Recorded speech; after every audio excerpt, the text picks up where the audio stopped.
Okay, so here going into the 4 p.m. Hour at Blenheim, and what's happening? Well, stasis on the flanks still, although here outside of Blenheim itself, you can see the French have been forced to advance by a combination of an attack by this Balancourt unit and the command roles of the game. This has to be in front, and so it pushed its way out.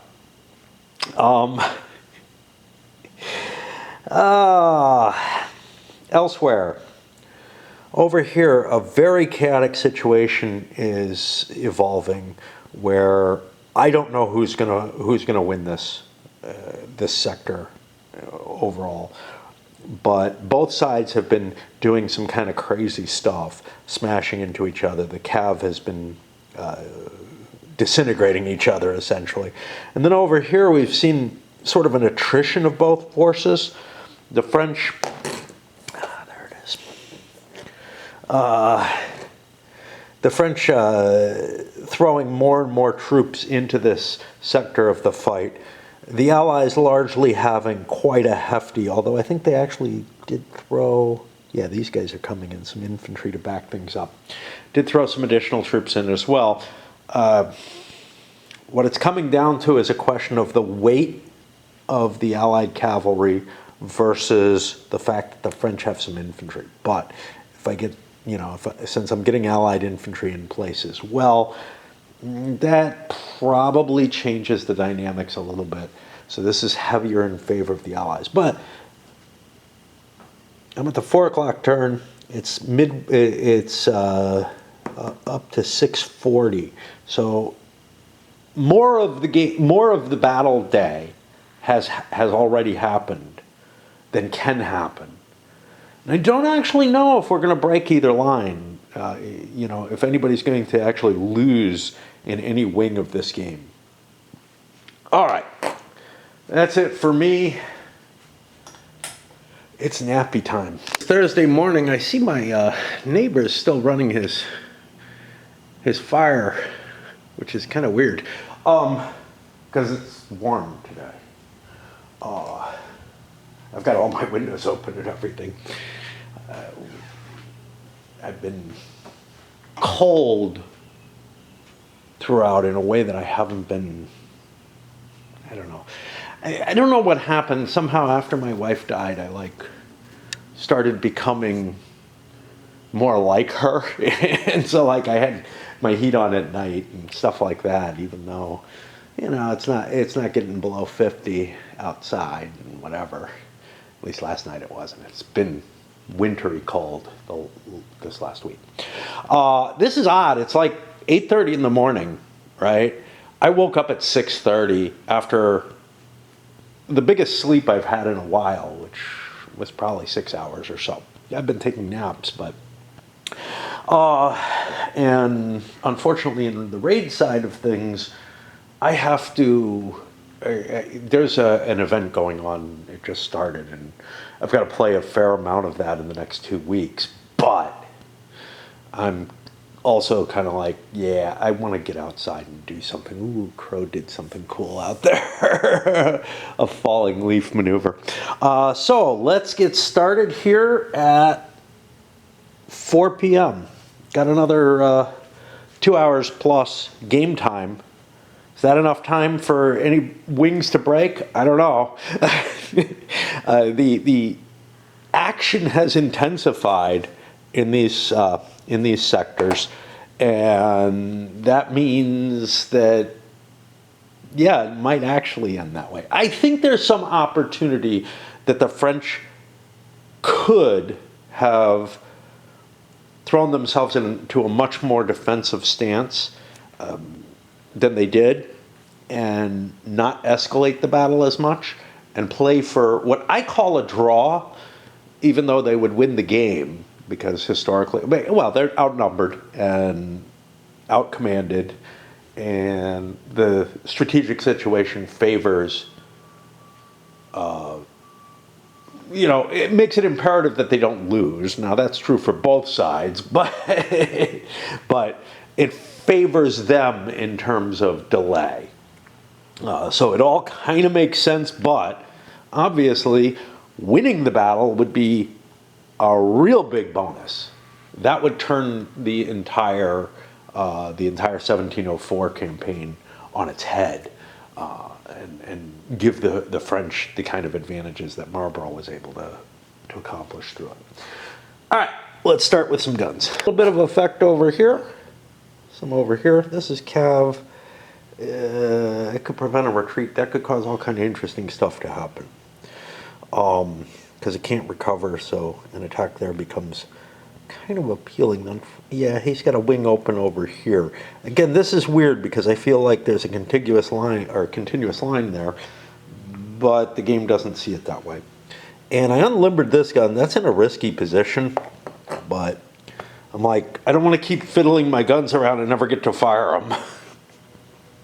I got one screened here by, I guess that's infantry because I know this unit's infantry. Again, you know, and if I concentrate, yeah, it is, but whatever. And that'll get me to the fun with wings. Not a lot was successful. I made a lot of attempts. They just didn't all work. This is still underway, moving this infantry line over into here. Now, this is getting dangerous for the Allies, right? I'm going to be just with my 3 frontline units. What I probably want to do is fall into a more defensive position, and that might actually mean that the French take the offensive here and try to break this up and, you know, maybe divert forces from here or all the way from over here. Remember, Cav are able to transfer at least 2 sectors. I don't know if it's completely across the border if it's 2 sectors. I know it's one or the other. I haven't had to look it up. It doesn't make a lot of sense unless you have nothing in the reserve. Actually, that's in the support, so I don't know if he can. It's units in the reserve that can. I tried to move Wood's Cav over here. I need more reinforcements there. This is under a lot of pressure, and I don't expect this to break on either side. But I got one. Viller here is going to succeed in moving up to the front and taking the place that Hesse Homburg is in. Now, Hesse Homburg's currently charging, but I don't really want him in the front. I want him to fall back to support. So, because he needs to recharge, and that means that Viller will be in better shape to launch the next attack. I'm short on troops. You can see I've got holes, at least at the front. I've got a lot of brigades up there. I'm full now. But, you know, I'm sure some of the smaller ones will find their way into dissolving. I made attempts to try to get Bligny up to the front, stuff like that. Try to get Nagel here to shift. No, Nangi. I keep wanting to call him Nagel. It looks like Nagel to me. I'm sorry. My eyes, again, I should do 2 things. One, I should be wearing my better glasses when I'm playing this because I am having difficulty discerning stuff. And maybe I'll go bring them up. But 2, I should really go get a new set of glasses. It's been a couple of years, and I know that my whatever farsightedness or whatever, the part that's the old folks part is continuing to decline, although my normal vision seems to have stabilized at its pretty horrendous level. I mean, I can read, I think, at a height like this. Oh wow, it's really easy with the camera. Without any glasses whatsoever. But if I get much closer or any further away, I can't. It's just really horrible. Somehow the camera makes it easier. It's like this weird magnifying effect. All right. I mean, yeah, I don't have any zoom on, so I don't know why. So I think I'll try that and see how much of an easier time I have dealing with these counters, because that may be what's getting in my way here. It may be certainly it's not going to hurt to have a little bit better vision. I can see the difference, but it takes a little concentration, and that may actually be a factor of I'm just, need better vision. That's going to put me over to brigade activations. Let's take a quick look at who has how many charges. So we're looking at 3, 4 for the French. It's not clear who's on the offensive right now. 1, 2, 3, 4, 5, 6. Okay, more for the Allies, so they will be forced to do the first one. I don't know how much these are going to help, either with reading the names on units. They don't seem any clearer, nor it's only a tiny difference. But these glasses are clean, they're not scratched off. I don't wear them dancing and have them slide across the floor and all kind of crap like that. It's kind of funny. It's been a while since, my life has changed so much since work stopped. But I finished my pot of coffee, which is really 2/3 of a pot rather than a full pot. I can't do a full pot a day anymore. It's 9 in the morning. That is astounding to me, that I'm done. That used to happen to me at work, though. I would start work at 7, and by 9 or 10 I'd be done with my full pot of coffee back in the day, and I'd be like, well, time to make another one. So I want to go into a little bit of my thought process here. It's kind of hard to just scan through everything and hunt down every unit. I could do that. In fact, I see another one that I'm unhappy about. So I've got 2 that I kind of want to activate right away that I can see that are in dangerous positions. Hess Homburg right here, he's facing some cav. Now, that cav is in dress ranks, so it's actually no danger to me. The infantry is in danger to me, but it's just going to chase me away. I'm not going to have my retreat blocked, so I'm okay there. But then the next one is this Bilba, which is heading up here. That's facing a possible charge from this infantry. That's not going to do anything to me because they're locked in. But a charge from Barrington here, it's possible. Yeah, I don't think I can be attacked. Honestly, I think I'm safe with both of those.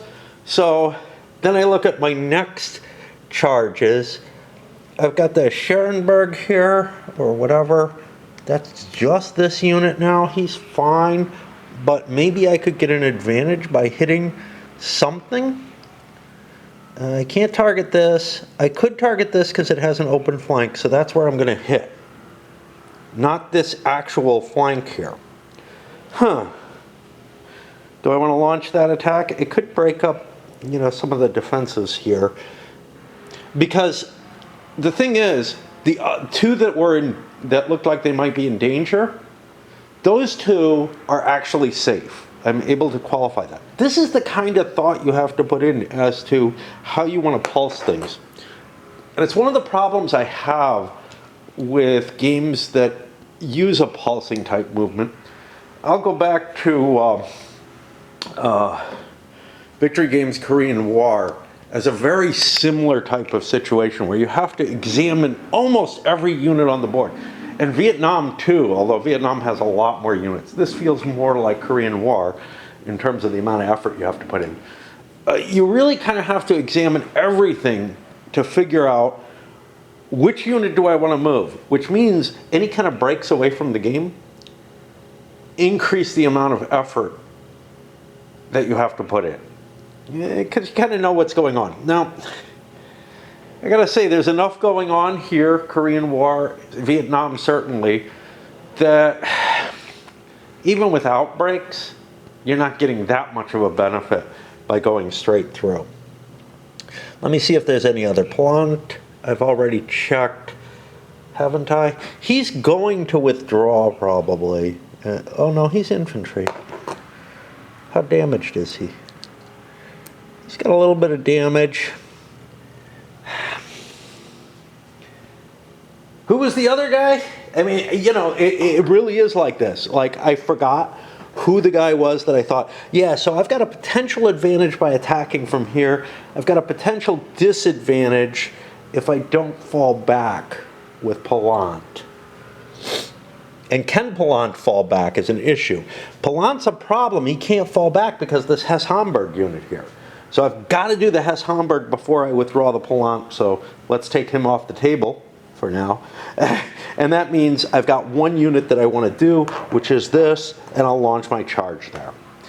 That's the kind of thinking you have to put early in a turn or early in a segment of a brigade activation turn as to which units you want to do. Now with charge, there's only 5 or 6 units in charge orders on a side right now, okay? And there's probably not a lot more than that. We're in a pretty active part of the battle. But when you hit the movement side, oh boy, there's a whole lot of units there, and you basically have to check, do I want to do anything with the units that are in the front? And then, do I want to pass more than I want to do anything? And then you have to evaluate, well, which units that you're passing with, essentially, that you're taking from behind the lines, do you want to, like, activate first? And some of those decisions are just, you know, it probably doesn't matter much. But some of them, there's slight little differences that you're like, I don't know. So a lot of room for analysis paralysis in this kind of situation. A lot of room for forgetting what you've decided, which I probably have almost done already. Let's focus in on this. So I move forward and I'm hitting this. I can't hit this. I couldn't turn to hit this. Although I think it's within range, this is a higher priority space, right? Right? Not so sure. I was here. Let's see. So I'm facing this way. No, this is outside my priority entirely. I couldn't charge it at all. So yeah, the only priority space that I have is this one. Okay. And you might say to yourself, look, you're going 2 to 2.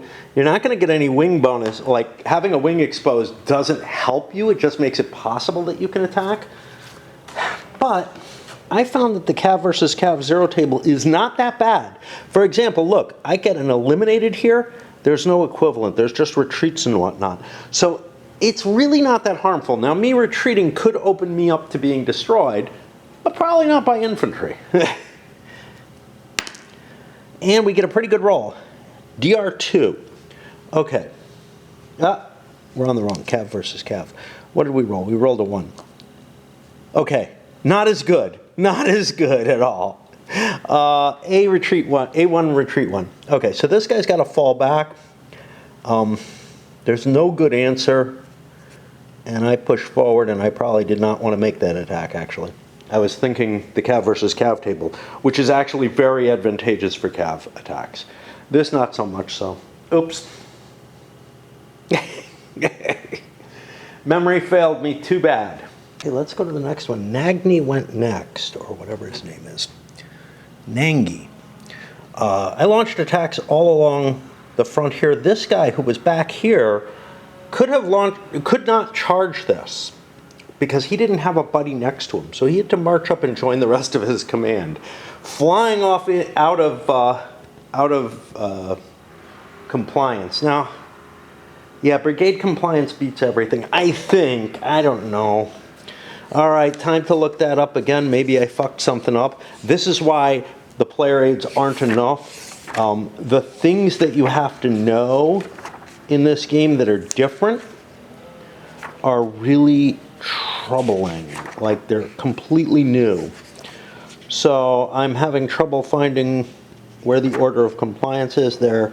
It's under activation priority for some reason. Compliant with the command display. I am not. But that doesn't matter because I'm under charge orders, which means that the compliance isn't checked until after the charge. Honestly, oh fuck. Okay, I'm gonna have to extend this. I'm going to have to extend this another hex out to here so that these guys were compliant before they launched their charge. Again, I'm cheating there, but according to the rules, but I just don't see this not being treated as as part of this wing at this point. Okay, so then the next one is brigade integrity, and that's what gets me in trouble. I don't actually charge, and if you look even with the charge rules, I am required to move up and join my unit.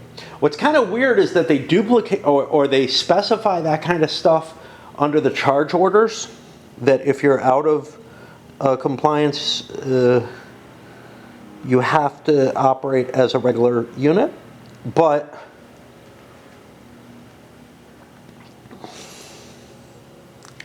they don't in other places, and you have to kind of intuit what the rules actually mean or try to analyze to get it. Anyway, the attack here failed, and I routed. The attack here ended up in a firefight. Here I pushed the enemy back. Here I thought I was pushing the enemy back, but no, I wasn't allowed to attack, so I had to march forward to join my brigade. That means Nangi is down to 1. He had a base morale of 6. You never roll against a 6 because you only roll when you lose a unit, so he's a 5. And he ends up not disintegrating, which is a good thing because that could have been really terrible, opening up the possibility of the Oberglau sector being basically surrounded, the strong point itself. Got it? Yeah. I think that gives some view of the pain involved. Now, this guy who retreated from here, in a way I would say he has to come down this way and bust through, but I'm like, you know, the line is this way. I feel like I can run perpendicular to the line, not as fast to the edge as possible, right? So, again, maybe I'm cheating a little bit, but I believe this is a reasonable interpretation of how things actually would happen, or a reasonable projection of how things actually should happen. And like I said, play it on the fly, which means make up the rules as I go, because the system doesn't cover enough. It doesn't handle it enough. Now, you can make that same kind of argument with games like ASL, where you're like, whoa, I've got some weird little edge case that doesn't work right, right? And it's up to you, you know, how much you're willing or desire to try to comply with some understanding of reality when you face those kind of issues. But that's a really different situation from a game like this where the rules aren't even completely written yet, you know?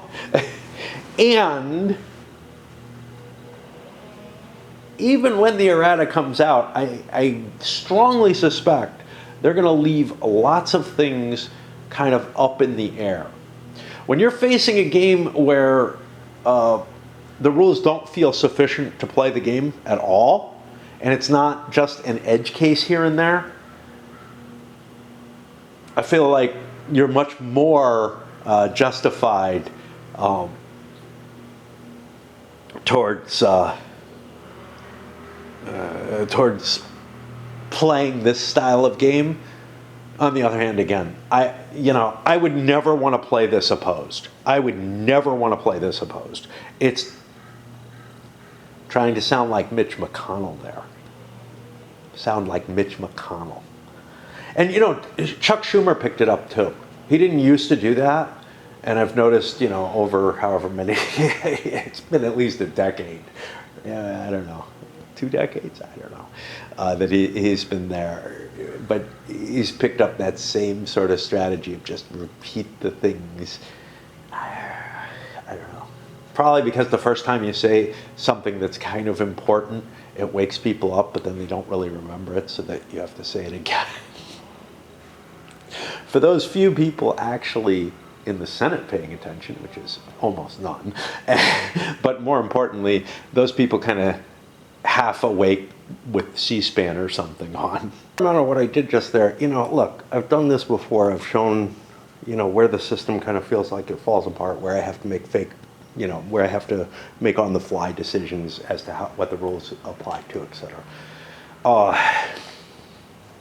Why do I do it again and again, other than to pad viewing time and give you guys more minutes to fall asleep during my video? Some of it feels like every now and then I just need to zoom in and show these kind of things. That the system is still, whenever a game is enough of a struggle that I'm not able to just play it out mechanically and see what's going on, I feel like I kind of have to zoom in every now and then to show, yeah, I still am not getting this. Like, this is still not hitting on all cylinders. Those little gears aren't working right. More problem for the Allies. The Ballancourt unit. Now, not the guy who was way out here. He was out of connection and could no longer charge, so he had to work his way back here. But this unit had a first fire, which was sufficient to actually destroy the Palant regiment, battalion, I'm not sure what. I think it's regiments. Well, no, counter, because regiments might include more than one counter. That was directly in front of it, and that routed the entire unit. And now, wow, big gap here. You got Villar. Good thing I committed him. He's got to come in. And you can see we got more room in the front now. Oh, I guess. Barrington was unable to get out of their charge. They destroyed a Bilbra unit. The rest of the unit did not rout though, so it has a chance to come back and recover. It fails to dress ranks, but I think this is unlikely. I think this is like this. Vertex facing is always more troublesome for me. Like, things get bumped and dislodged more easily than hex side facing. But it's also more accurate in games like this. Since these two units are not adjacent to each other, they're both in movement formation. And they have to resolve their issue. Now, they have to be in the front line. So then I have to compare them to what else is in the front line, and that's Cassini and not Noor. So I just have to pull back to here. That might cause this Barrington unit to be caught behind enemy lines, unable to charge to try to get out of it. Its buddies are going to have to resuscitate it or save it. And it'll be in like move orders to try to get out. Although dress ranks, it'll be in this stupid dress rank situation. I think it'll have to try to connect rather than recover. I don't know. The last charge unit, that was the Palma Cav, didn't get out of its situation. The Mercy did manage to back away from the circumstances they were in. They got them out of firefight. I don't know. I think I could have left these guys in the front because they were on the wings and we're not affected by the firefight. So why don't I do that? Because that gives me an advantage of reorganizing. Otherwise, I'd have to drop into movement, switch positioning, all kind of stuff like that. But the fact that these guys were protecting the wings in each case, like refused flank because there's an open flank in each case, these guys could just fall back and get rid of the firefight. That gives me another line behind it that forms up, prepared to attack without any additional cost. Seems like the wise idea. After a couple of movements, now this one I don't feel is as appropriate, but it's legal, which is moving into this position to threaten the Barrington Cav that's out here, or Berenstain Bears or whatever. And but the one that is illegal but feels right is this marching forward by Kaunitz here, and I've cheated the wing boundary again, saying, hey, for the Allies at least, we got a little carve out, at least these couple of hexes here. This one, I'm going to call a halfway hex. Whatever, you know. Feel like I should have some right to do those since the game itself provides hexes that are halfway, you know, in one barrier, halfway in the other. The imposition of a hex grid is always problematic in a game. It's one of the reasons why minis have an advantage, which is, you're measuring, you're doing something that's more similar to the real terrain. But there's a lot of advantages to a hex grid. There's a reason that I'm a board war gamer and not a minis gamer. Well, I mean, the biggest reason is the cost, the effort, and all that.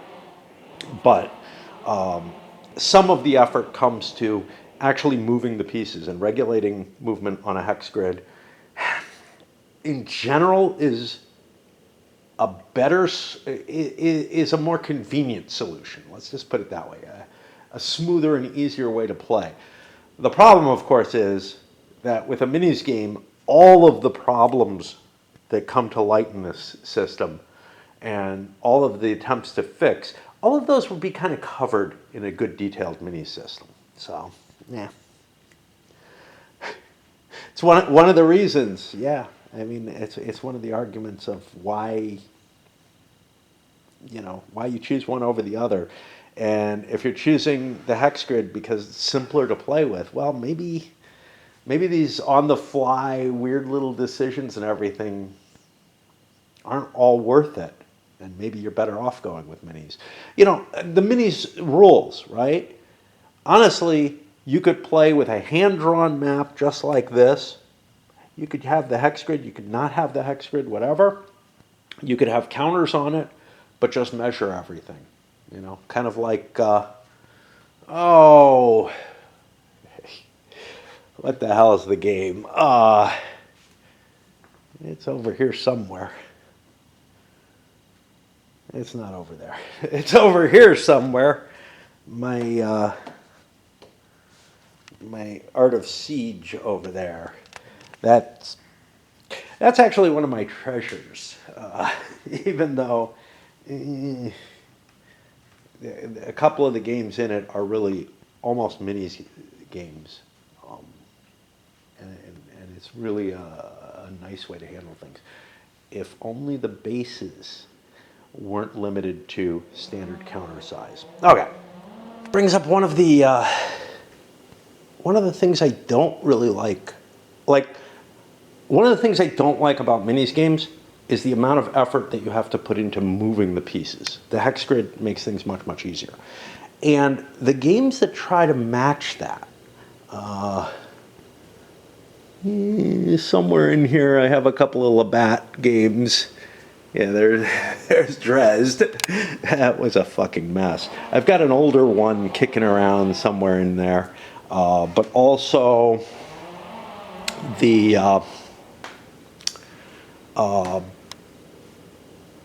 Battles of the Age of Reason, which should be kicking somewhere in here. Huh. I feel like, they're going to be up here somewhere. My ordering is weird. Where do we hit them? Over here, these guys. Both them and Labatt try to mimic all the, hex side costs, vertex changing and all that. Yeah, this kind of does some of that, but they try to do it in such detail.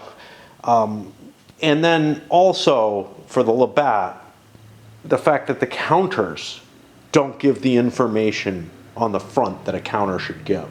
They're trying to present something like the uniform jackets of people. It's just like trying to provide that a very minis-like experience, but to me, it's trying to present all the kind of painful stuff about playing with minis. Now, that's above and beyond. And, it's perfectly valid stuff, that you try to capture the movement more accurately than a hex grid can. But why are you playing on a hex grid if you're doing that? Fuck it, just play minis.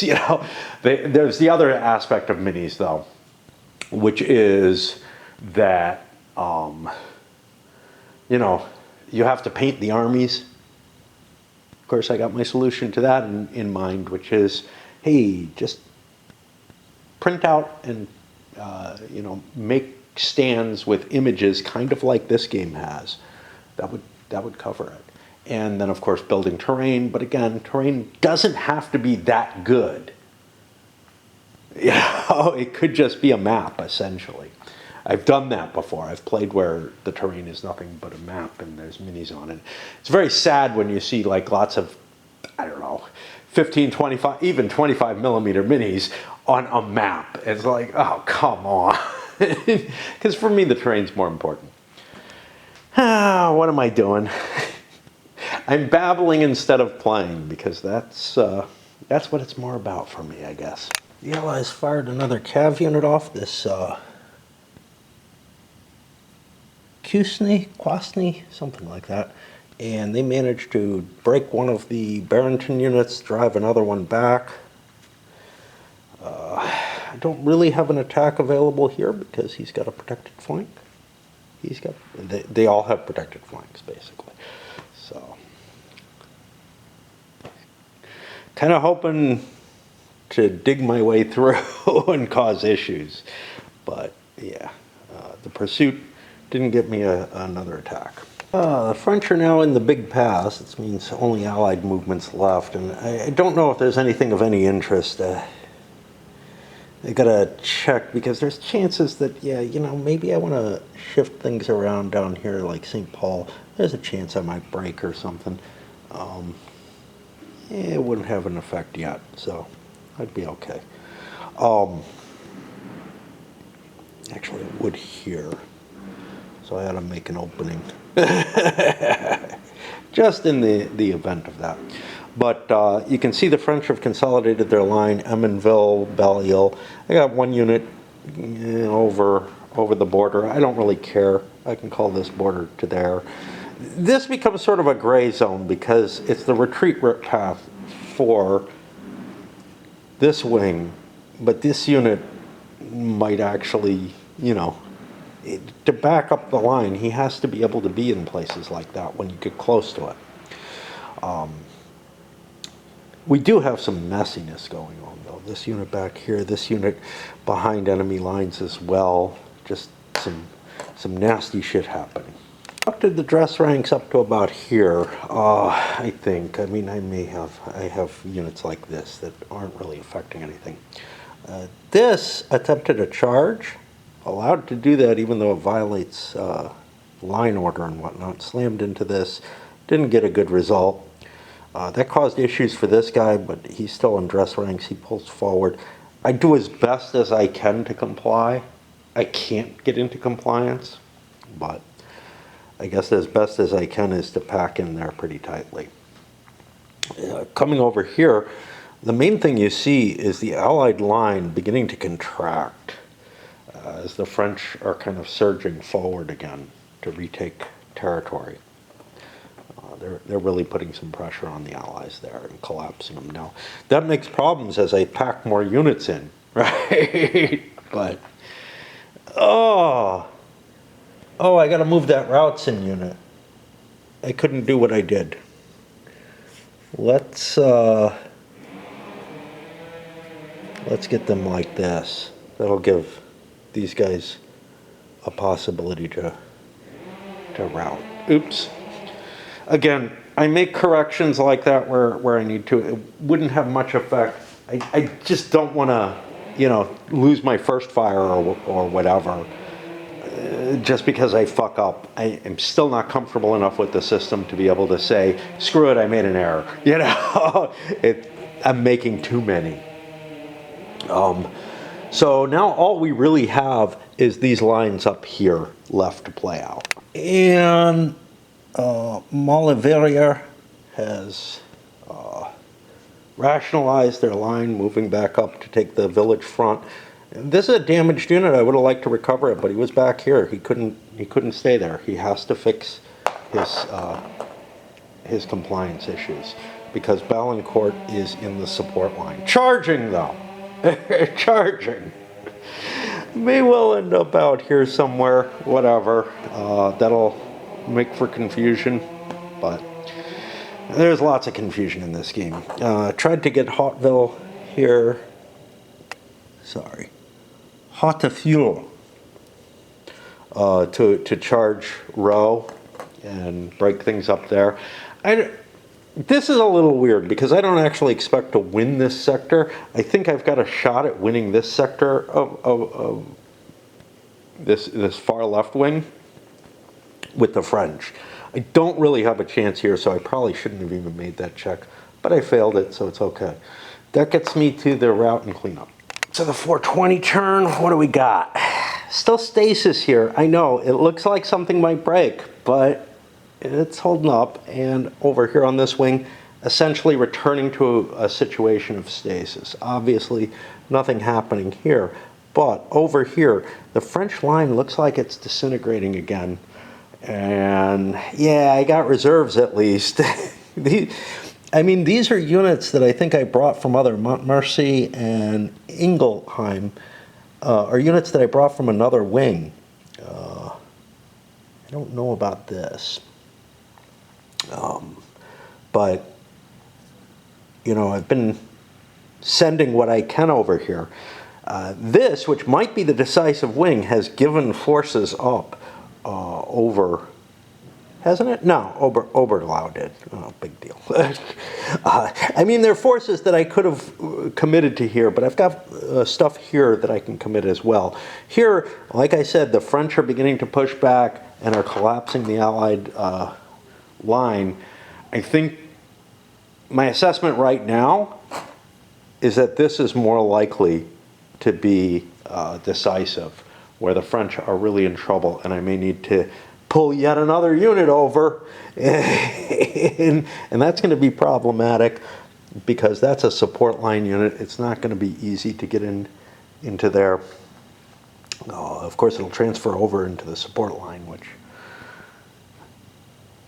will be difficult to arrange because I've got so much over here already. And yeah, what's the front and what's the support line has become relatively obfuscated because units like Barrington is way out here all the way in the front. That's a support line unit. Yeah, that's how bad it's gotten. It's almost, basically what happened was the front line here collapsed so much that we're hitting the support line there. And honestly, there should be something that moves Barrington up to the front without having to do it by orders. But by doing it by orders and still allowing the fighting to happen as it is, not trying to do something strict like, hey, are you further ahead and have to pull back? This guy obviously does, but these guys, they're not, well, this guy, but Montmorency, I think, no, he's in the front. He's fine. Yeah, Montmorency and Buinazen or whatever, Buzenqua, are the front line of that command.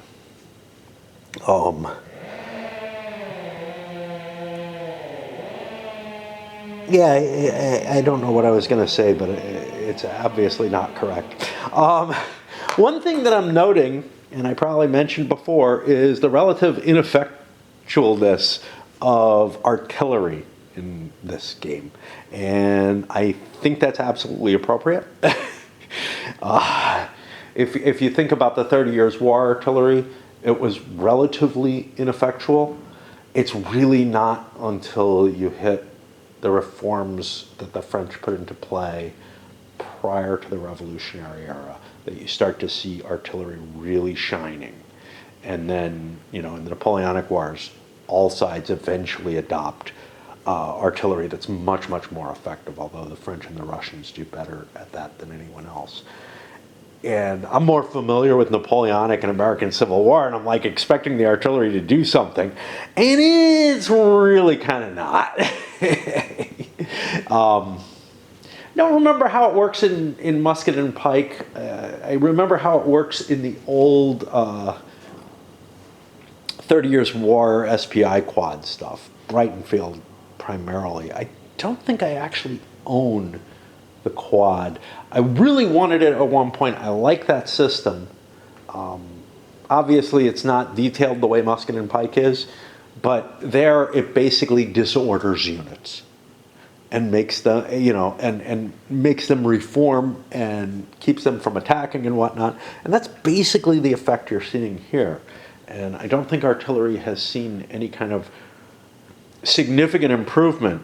The big change between this and the musket and pike era is really just the size of the armies and the command structures that had to be put in place to manage these sort of more national armies, rather than, the relatively small forces that were about the same as what you saw, back in the late medieval era. So, yeah. There's one technological improvement, and again, I probably have mentioned this before, that's significant, which is that pikes are gone by this point. The French had some in Neerwinden still. They weren't obvious. They're factored in very abstractly into the capabilities of the units. But you've got the socket bayonet, and that makes infantry a lot more, it gives them a lot more firepower. Like the units that had pikes had maybe 20% pike, just to like help ward off the cav. Well, now with the socket bayonet, you essentially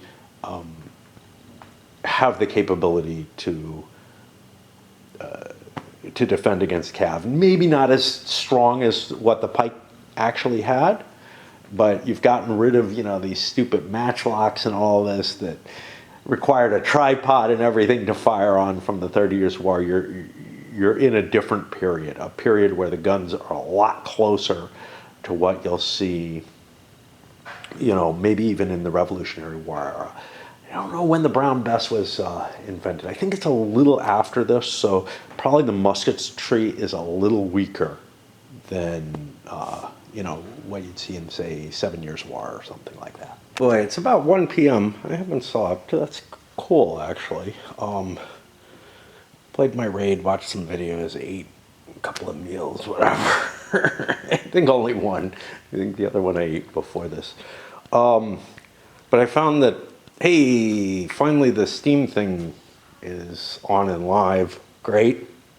That I wanted to do for Crusader Kings.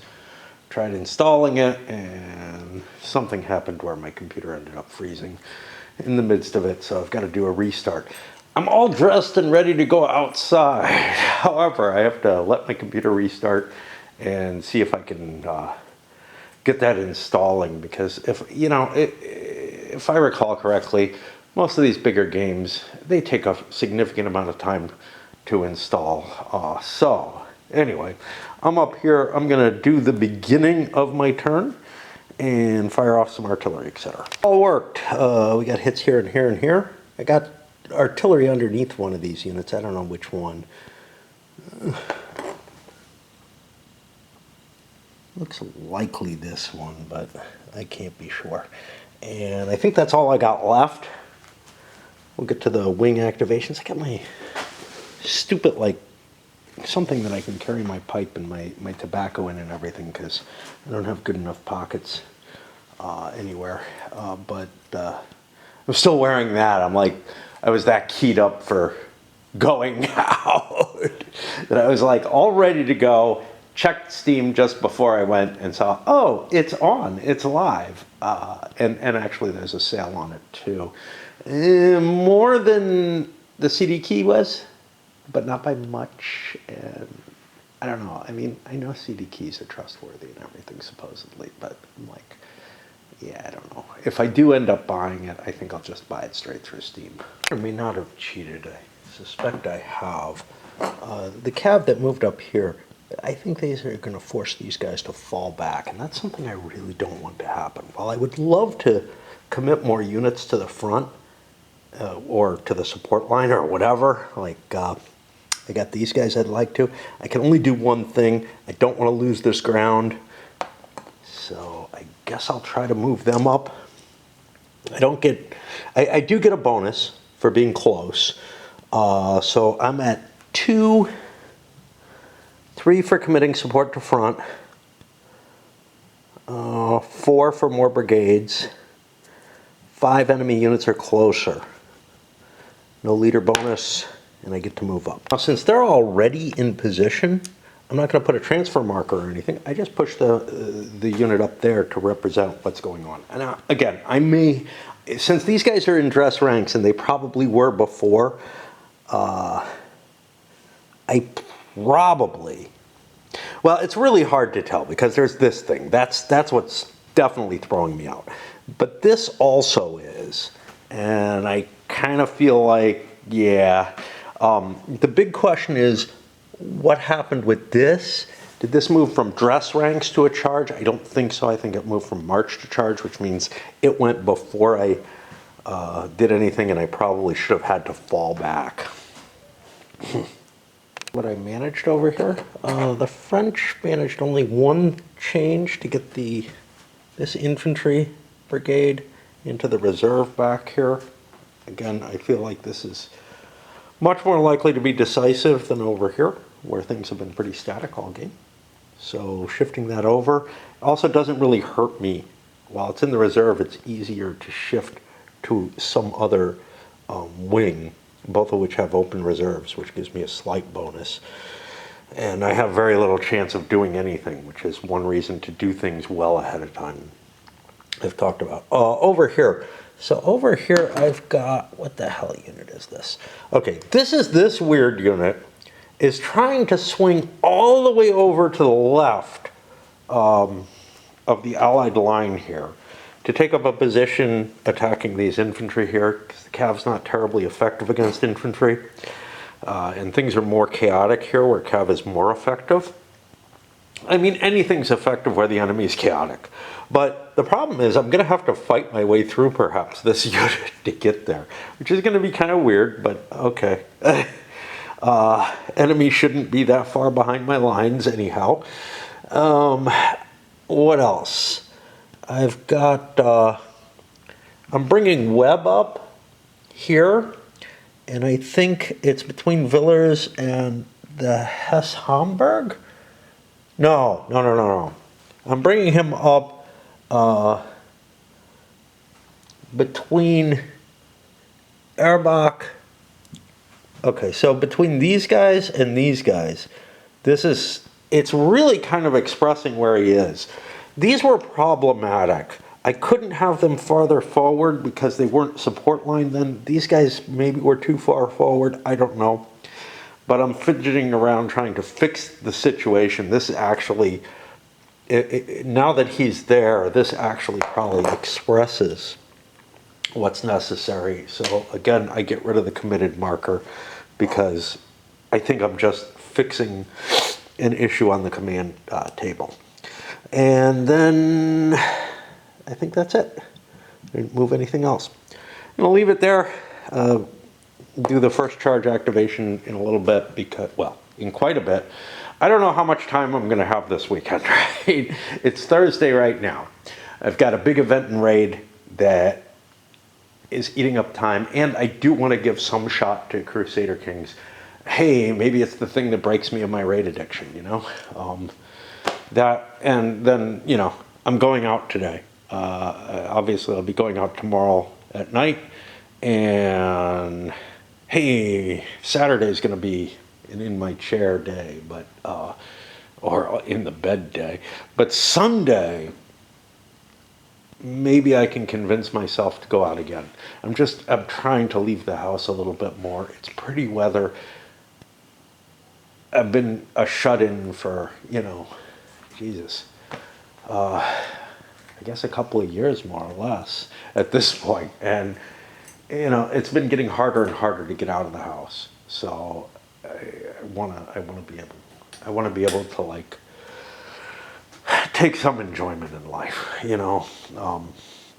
And sure, I play my games and everything, but I feel like I'm missing something that's really important to my existence and that I used to always have, and now it's just like disappeared. You know, I went for that walk. It did not please me anywhere near, you know, even less than yesterday's. I don't know why I try. I do understand why I've given up largely on doing things. an even worse note, I guess, I don't know, my Crusader Kings experiment or attempt failed because I'm running an old and very unsafe version, unfortunately, of Windows. I'm running Windows 7 on my main computer. Now, my wife's computer, and I've got it booting up, and I may give it a shot, is running Windows 10. And I really ought to switch, except I fucking hate Windows 10. And I don't know what 11 is like, but my feeling is that the newer versions of Windows are designed for tablets, like touchscreen shit and all that, in a way that I don't want to deal with. I don't like how they present. They look too much like a Mac. But I may have to swap over. Anyway, what that means is I will play a little bit more. My walk was like an hour and a half or so, maybe 2 hours, I don't know. And it just, all it did was, for one thing, it's like it went from winter here. It really felt like winter just a couple days ago. There was one day, yesterday, where it was kind of nice weather, more or less, and now it's fucking summer. It's just, what the hell? Allies have the most units in charge by one. I don't want to do this. He's not important. Look over here. Bilke, I want to pull back. Unfortunately, he's in a bad position. He's behind this Kusani unit here, which means if I try to activate him, I'm going to have to do stupid stuff. I'm not going to be able to reform. I'm going to have to start trying to move forward. So I don't want to do him. Kusani, I could try to move, and I'd be allowed to come back here. That would allow him to resolve his issue. So that may be an option. And then over here, I don't want to do this. There's no value to that right away. That'll be a second shot. And finally, the last unit is over here, this Seckendorf or whatever, who would be of interest. I might be able to break Nagel here, and that would do me a lot of good. Nagel can't rally and improve their position, though. So I don't know how much I really want to do that. So I think I'm going to go with this guy. But again, I'm just looking through the units and trying to figure out, hey, which one of these guys in charge absolutely would make the most sense right now? It's a hard problem every turn, looking over. Now, luckily, there aren't a hell of a lot right now, but anyway. I got my wife's machine up and running. Unfortunately, I don't think... I had her install GOG on her machine and, use my account for that. I don't think she ever installed Steam onto that. And it's like, and do I really want to play up here? What I don't want to do is switch computers. At some point I really need to, but I don't want to do it. It's a fucking pain in the ass, and it's like one of those tasks that I'm like, am I going to live long enough that I care? So far it's been like, am I going to live, I get this kind of question with going shopping and stuff for every 2-3 weeks of food, and I'm like, yeah, I don't know. I'm hoping not, but it just keeps happening year upon year. I have great optimism towards these kind of things. Magical thinking when it comes to it. To get the dress ranks that I wanted here. This is the problem. These units, not only do I have to choose which one, but in some cases like this, I had to change orders. Otherwise, things would keep plowing forward, which may not be that terrible, right? Like maybe I have an opportunity to advance here. But the question is whether I had to try and fix the issue. I don't think so. I don't think so. I think I could have stayed in charge. Unfortunately, for staying in charge, I think I hit this, which would have been nice, actually. But reforming is good, too. Used her computer in so damn long. I have to reinstall Chrome on it, actually. Fucking hell. I think I'm on the French after doing this. I'm trying to figure out what I'm doing. This is why I don't play Raid up here. Like, there was the argument, and you know, somebody was like, well, you could just play it on a mobile, or, you know, something. The same would be playing it over on the computer there. I can't do my board game and pay attention to something else at the same time. I just can't. It's not an option, even though, like, it's mainly mindless stuff. No, the French did not. They ended up actually doing something. They charged here with conflans. I didn't even try to get out of the charge and drove this Fink unit forward or back, but that doesn't really do a damn thing to me. It may actually open me up to some attacks. I don't know. And now, Seckendorf. That's what it is, Scheckendorf. An attack came here which cleared the firefight and pushed forward. And a first fire here ended up in a firefight. The kind of ugliness that happens, these units were positioned like this. There was a Villars unit here. I was unable to get out of charge. And so this one had to charge in this direction rather than changing facing to align with these units. Now, what I wanted to do was dress ranks. They would have aligned. This guy would have healed. Instead, I make an attack and I push the calf back and whoop whoop. But if I could have turned and attacked with both, I would have pushed both calf back, which would have been a better solution. Now, I've got a stupid flank hanging out here, and this is just horrible. I could have actually gotten this unit under there. Do I want to do that? He didn't have to move just one. Yeah, why don't I do that? Because that'll give me flank protection in at least one direction. Well, I had it in one direction anyway, but I think it gives me some advantages anyhow. Going into too much detail, part of it is because the computer is still installing shit. Palma couldn't get out of charge and isn't able to charge because they're disordered, so they're just, again, milling around back there. And that is perfectly reasonable, right?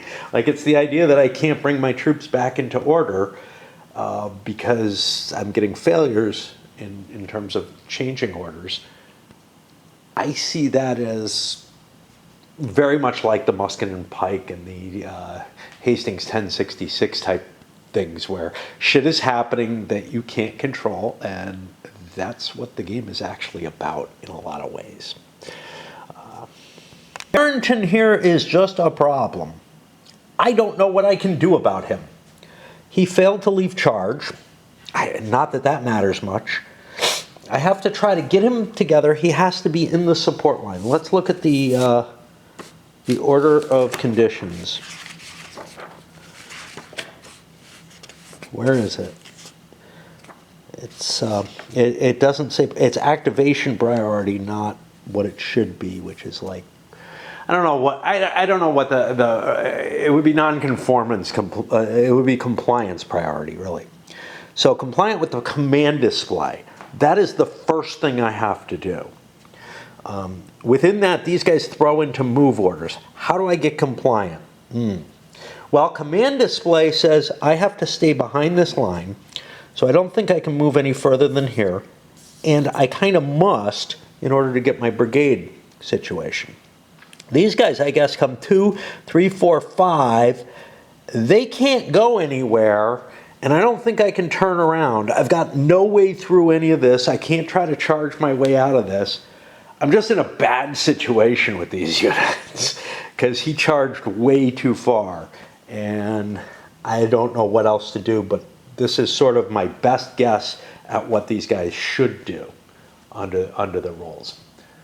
Wow, it's fucking taking forever to install. Do I have any charges left over here? Yeah, I know I'm being slow.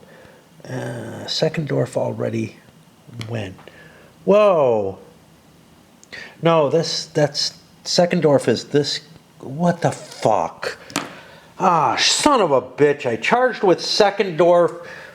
First of all, none of this was right, but Secondorf charged instead of dressing ranks. He was in dress ranks. I've got to undo what I did over here and figure out what the fuck that should be. And then take advantage of this guy, Sherbatow, who I don't know if he even exists anymore.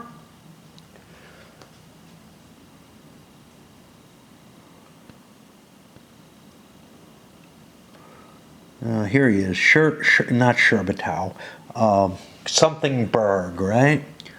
Schulenberg, something like that. Okay, so I got to fix all this.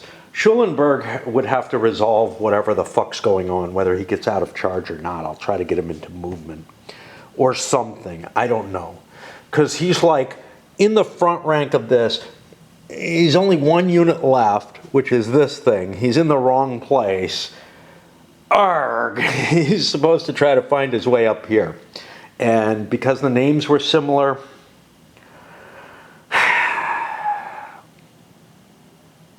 but I did the infantry. Fucking hell.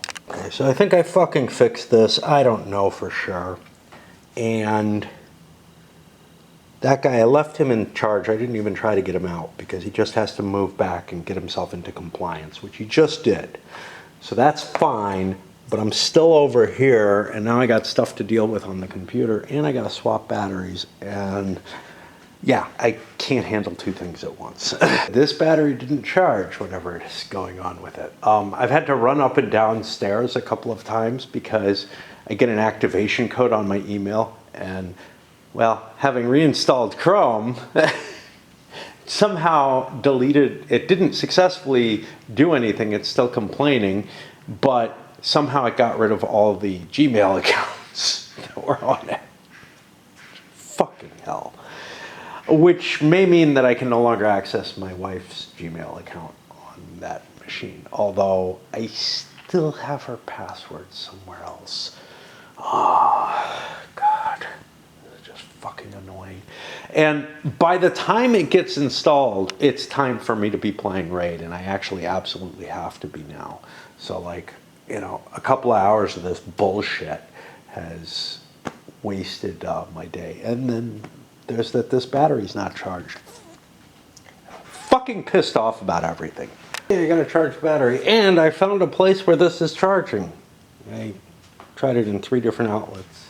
Mainly, it's just such a fight for that charger to work. Which is probably the one that fucked it up, but it's also possible it's something else because sometimes now the charger on the actual cameras isn't working properly. Okay, so Bilbra over here, yeah, I need to switch glasses, I guess, managed to pull back and get address ranks, recover. But Nangi did not, and charged forward and did some of the same damage, maybe put itself in a worse position by pushing forward, shoved a cav back, hey, whatever the hell. I'm gaining ground on the Allied position, but not ground I want to gain. I want to be falling back, but I can't get out of charge. Again, that is all right, you know. I think I'm done. No, I got a Fink over here. Hunting the pieces. It's a hard job, man. I got a Fink that still has to go, and I think that's it. And I don't know what the hell to do with Fink. Wow, I got fucking first fire here. That will destroy that cav. Awesome. Well, let's keep charging then. Of course, the battery changed its mind and decided I'm not going to charge anymore. And that's how it goes wrong, is I see it working fine. nothing seems to be happening. Nothing changes. It's been sitting there for a couple minutes charging just fine, and now it's on green, and there's no way it's fully charged. Therefore, I know it's fucked up, and I'm going to have to spend some time with it again. A few minutes. So what did Fink do? Well, I destroyed that cav, but I did not end up routing the entire unit, so there's still one figure left there or whatever. Here, chased a cav off. There's absolutely no effect to that, but now that I'm breaking through, that's causing problems. I was hoping to bust my way through. Yeah, I just fucked myself over by attacking there. And Mercy, with only one hit left to take, got hit in the village by this guy, and well, he got hit with a defender retreat. He could take a casualty for that. That would destroy him. So he might as well retreat. And the Fink unit moved in there. Now he's out of compliance in lots of different ways, but hey, whatever.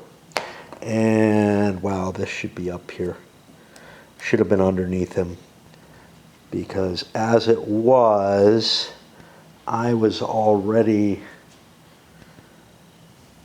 at not a great table. Now the die roll I got, I think, would have caused this situation, or actually better. I think I got a 1 on it, which would be a 1 DR. I'm going to just leave it as it is. But yeah, he should have advanced to make sure that I had a flank covered, and then I would be on the table that I thought I was on, right? Now, I would still be on 1 worse, but I would have been on 2 worse, right? No. I would have been on the table I thought I was on if I moved him up there. So let's leave it like that. But had I made the mistake that I did, because of the vagaries of this table, like there's a 1 in 10 chance you get a 1 DR, but it proceeds through everywhere from +1 down to -3. I'm sorry, +1 actually has 2. Okay, everyone from 0, no, 0 has 2 as well. All right, well,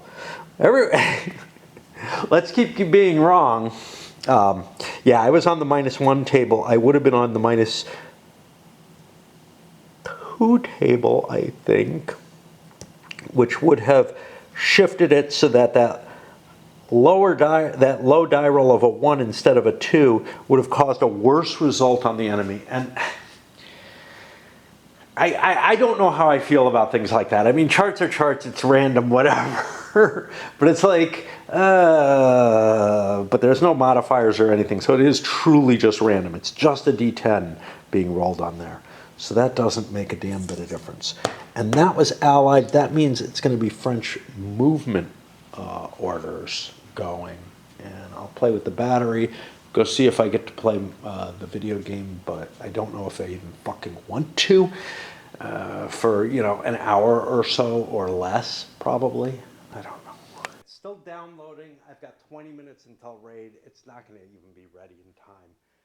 You know, the thing is, I went out on my walk letting it install on the other computer, knowing that it takes a fair amount of time for a big game to install.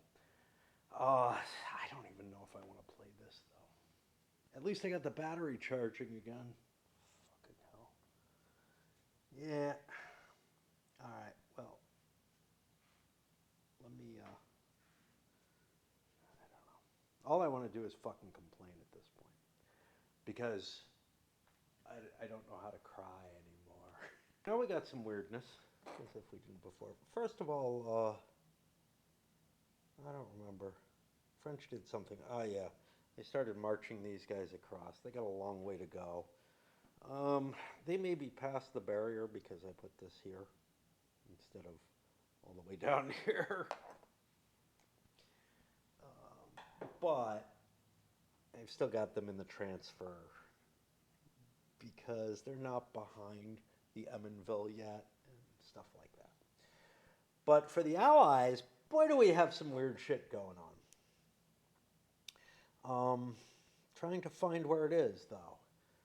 I had it in mind, and now I've lost track of it. I've lost fucking track of it. Yeah, this is what happens when I go out and try to do stuff or something. And you know, try to change my life at all. I've got a pattern. Yes, the Natsmar. Natsmar is here. Now, Natsmar is in March orders, right? Believe it or not, these Bernstein Bears or whatever here, I don't know where the fuck they are, Barrington's Cav, is under charge orders. Even though they're charging backwards, they're still officially under charge orders. I can hit them. I can hit them in the rear with my non-charging cavalry. And that's exactly what I want to do. So I've got +2 for hitting him for strength differential. And now another +2 for hitting him in the ass. I don't get a momentum. But I don't have to charge or anything with the other units. I don't have to, like, you know, not that I really could, but I don't have to try to charge infantry or anything. There's no reason for me. So we were at +2, +2 is +4. Cav versus Cav. That's a really nice chart. But a 7 is not a really nice die roll. A1 DR2. Well, that's going to kill this because I got a disordered here. He will go. Do I want to bust this up and cause a hit on it? Sure. I might as well. We'll show this whole thing for whatever reason. So we put a 2 hits on this because he just got busted through. This is gone. I got an A1, so I have to go forward and I flip over disordered, which might have some bad effects. But we busted through here. We got Barrington. He's taken 2 hits, so he goes from a 5 down to a 3. And he routes. I find the remaining Barrington unit. I find the remaining Barrington unit and remove that from the board. And again, I'm going perpendicular to the line. I will be able to turn and move in other directions, but right now that seems perfectly fine. And so, yeah. Now, what does this do? Well, not him. He's the commander. But England, or whatever, Isingen, ends up falling up to the support line now, behind whatever is left in the front. And this is just collapsing. And I don't have reinforcements going into it. It looks really, really bad for the French.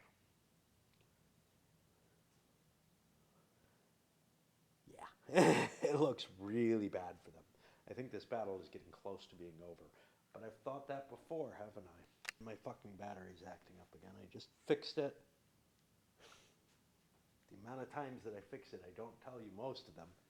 Fixed it, turned away, did some stuff, and now it's fucking not working again. Villar launched attack. This guy is moving across here. I don't know what French things moved. They're mainly like pissing away turns, like over here and stuff. But Villar launched a charge against Belancourt here, or Balancourt. This is infantry, but I had like a hit on his flank. I had hit on a unit that has an exposed flank way over here on the other side of the unit. Still allowable as far as I know. And this one hit this one with an exposed flank. You can see we got repulsed in a couple of cases. Here we, though, pushed them forward. But the problem is our units are disordered. They're going to get fucked up. We're going to lose Villar because of that attack. But it seemed like I had a lot of good attacks. I just rolled a lot of bad dice. What I have to fucking do with this thing, I got to kind of, you know, bend it around in here. And then, okay, but life is going to change. Like, gravity or whatever, it changes it and it gets disconnected. And I don't know what it is because it feels like it's the actual plug connections that are doing it, the connections in the outlet, but that doesn't make any sense. Like, power's getting there. Why is it not getting to the little battery thing? And yeah, I got to get back to work with that. and fucking play with it some more. Spent like 15 minutes, I think, trying to find, it feels like it, probably not that long, trying to find a place where I can kind of balance it. I mean, I've been switching this plug, that plug, there's one over there, the one that it's in, just all over the place, trying to get it to tilt at the right angle where it works. I think the actual problem is the actual piece of the actual charger itself, which has a detachment to allow it to be universal, so it like fits into different batteries would fit into it, but I've just got one kind of battery. But I didn't know, that I'd be stuck on this kind of camera when I bought it for so long. And I still don't know, right? Like when this camera dies, what am I gonna do?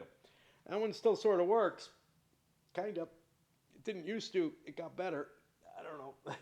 Like the plug-in always worked, but now the screen is working and it's capturing video and whatnot, so I don't know what to do. Where am I?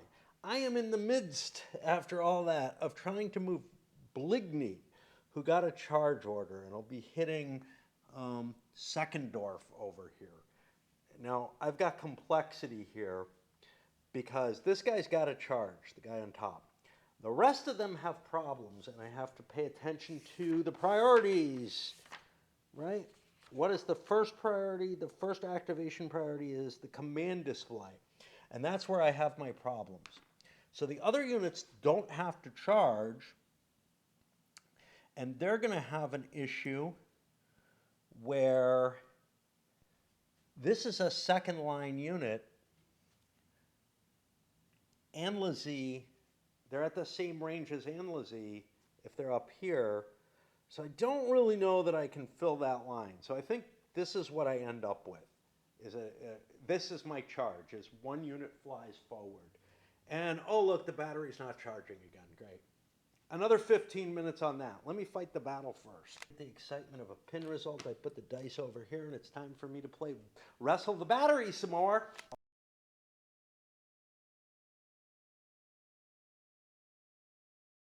My wife's damn computer is going, and I go over to see what the fuck's up, and there's nothing exciting. I mean, I don't know. It's like it's initializing. It started the installation. You have to beep to tell me that shit? Fuck. I fucking hate Windows 10. I really do. And the battery, of course, is not working. I got it over here. It started working for about 3 seconds, and then it stopped. The battery in the camera is not in too bad a shape. So, I mean, it's not dead and whatever, but all this chattering and everything still isn't burning it down too far. This was a full battery when I started. So I'm going to swap to the one I can't get to fucking charge in the goddamn fucking charger. Pardon my French. But yeah, and I'm done. I'm done for a while. I can't handle this. This is what happens to me when I have to change my life at all, like having to go out today. Like, I mean, I didn't have to, but convincing myself to deal with that shit. This is why I don't fucking do things in my life, okay? Just up here to apologize for my meltdown yesterday. You know, the problem is that I get hopes up, right? That like, I will be able to get control of my life and do things a little differently and everything. And I was weighing some on the getting outside and also was kind of excited about playing the game. Now, I've got it installed, I guess. I don't know. Computer shut down because I had to do a restart because I uninstalled something else.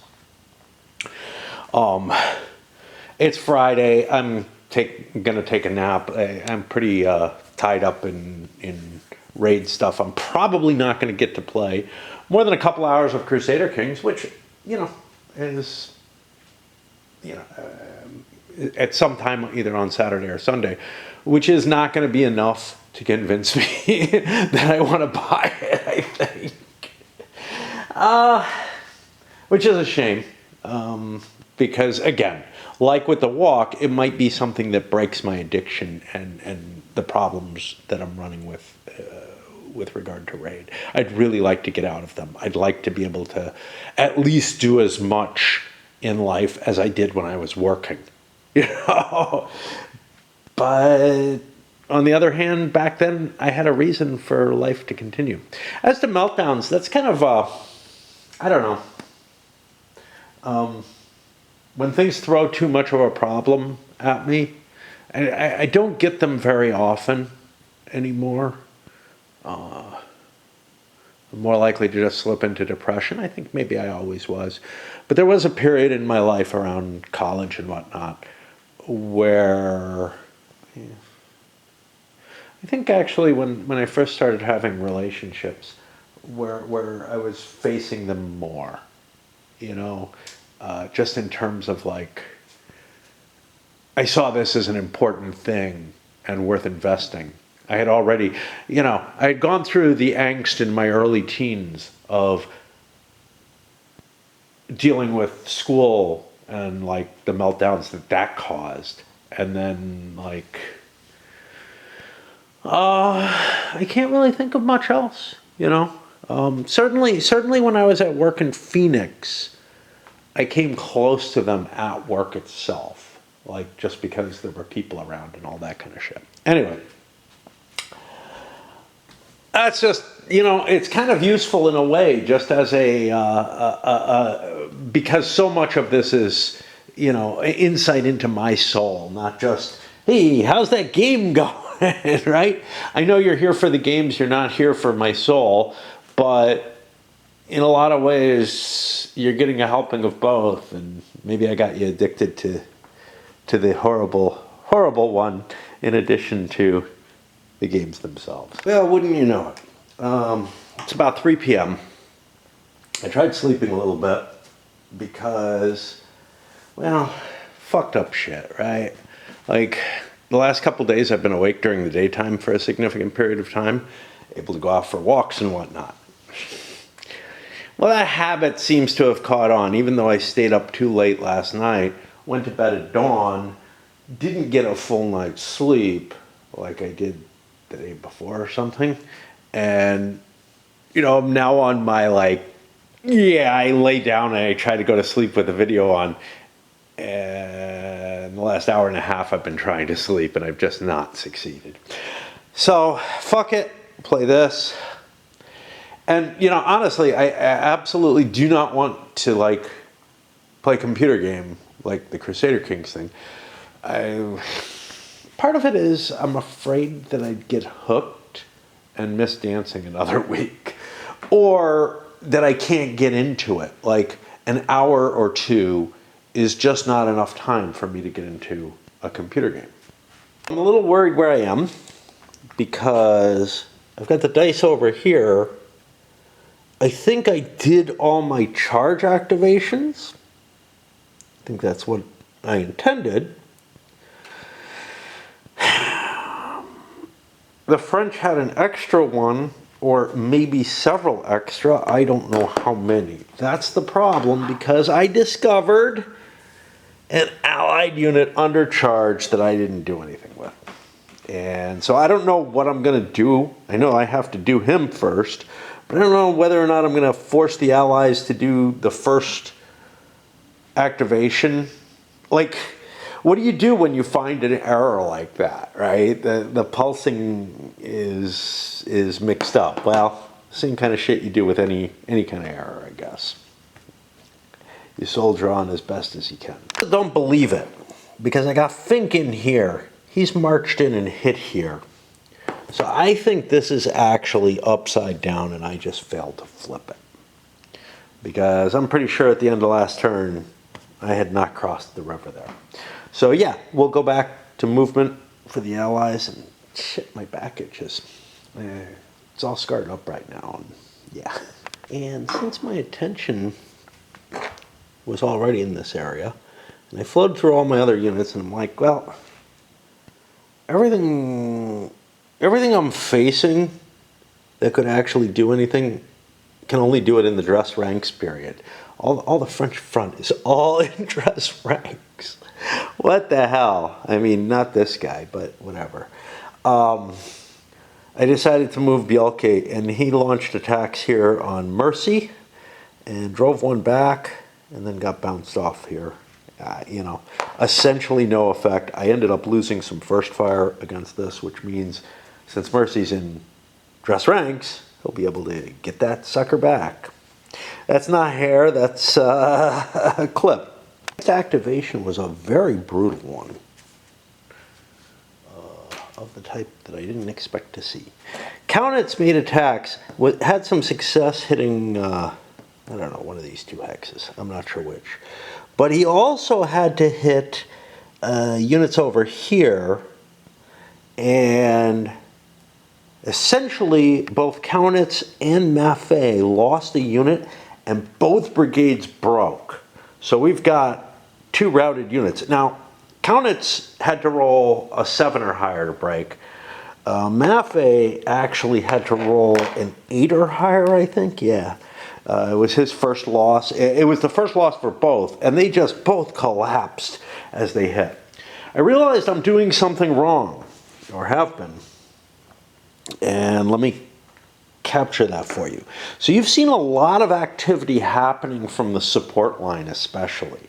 And what I've been forgetting is that the support line has its own values, which make it maybe, you know, a little harder to get into charge movement orders and whatnot. It makes it a little harder for them to change orders in general, honestly, doesn't it?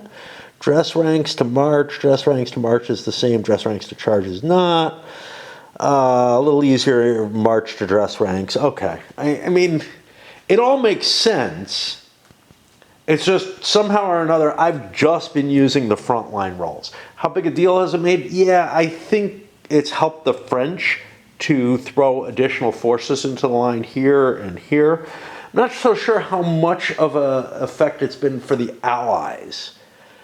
Yes, they've also called support lines up to the front a little bit, but less than the French have, and they also have better leadership. So they have more of a chance of succeeding at those. So somehow or another, the French got bonused heavily with much, much more active support line activations. I'm going to stop doing that, but that may be part of what's keeping them in the game. And these fucking lights. They're going crazy right now. That's the flash. I don't know if you can see. Yeah, you've got to be able to see it there. The camera's even registering, like trying to find faces in it. Okay, so 2 more brigades gone. This area collapsing, that's a big deal. I don't know what it's going to turn into. That looks like advantage France because I have a reserve, well, I have a support line unit there, even though I've activated it. The Allies are out of support here, so this flank could actually just collapse if I'm not careful.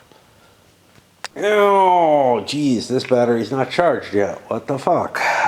This is probably the one that I was unable, that I swapped out of, like, this camera so that I could charge one that was in worse shape.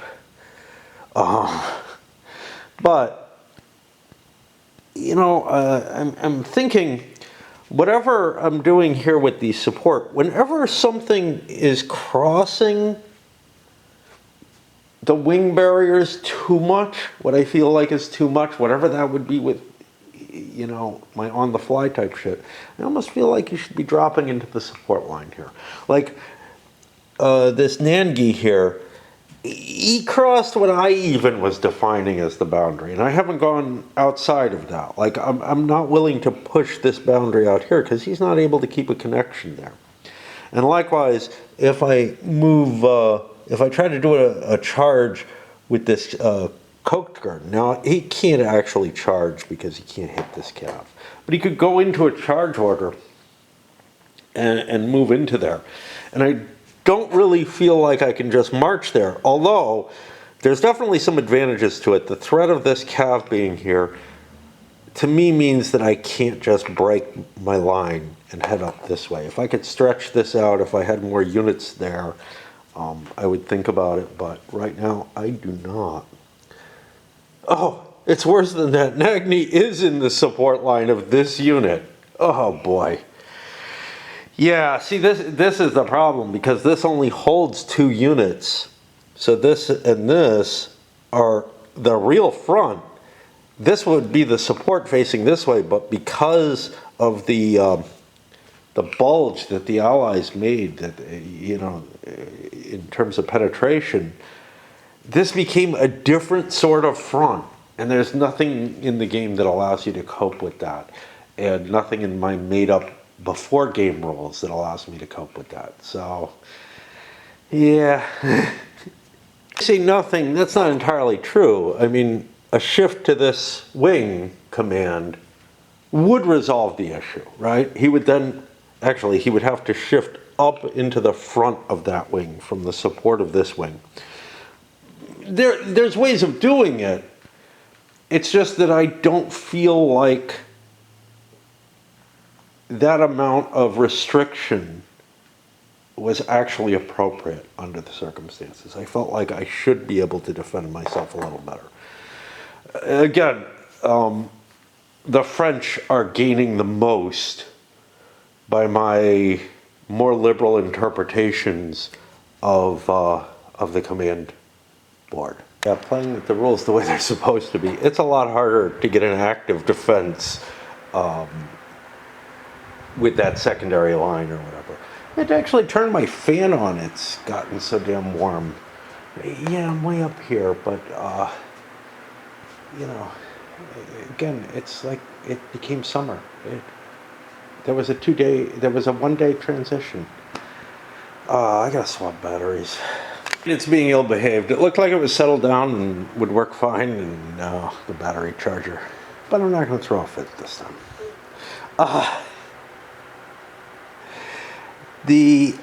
So in the game, sometimes, and this is why I turned the camera back on, sometimes you got a unit in the support line, reserve line, whatever, and you don't really think too much about it. You just flip it over, hey, it's passing, whatever. In this case, I moved Orange from way over here in this corner down to here. He's the only guy in the support line, so he can get away with that. And that is putting his line of support where I actually might need it, as opposed to across from this infantry in the village where I absolutely will not.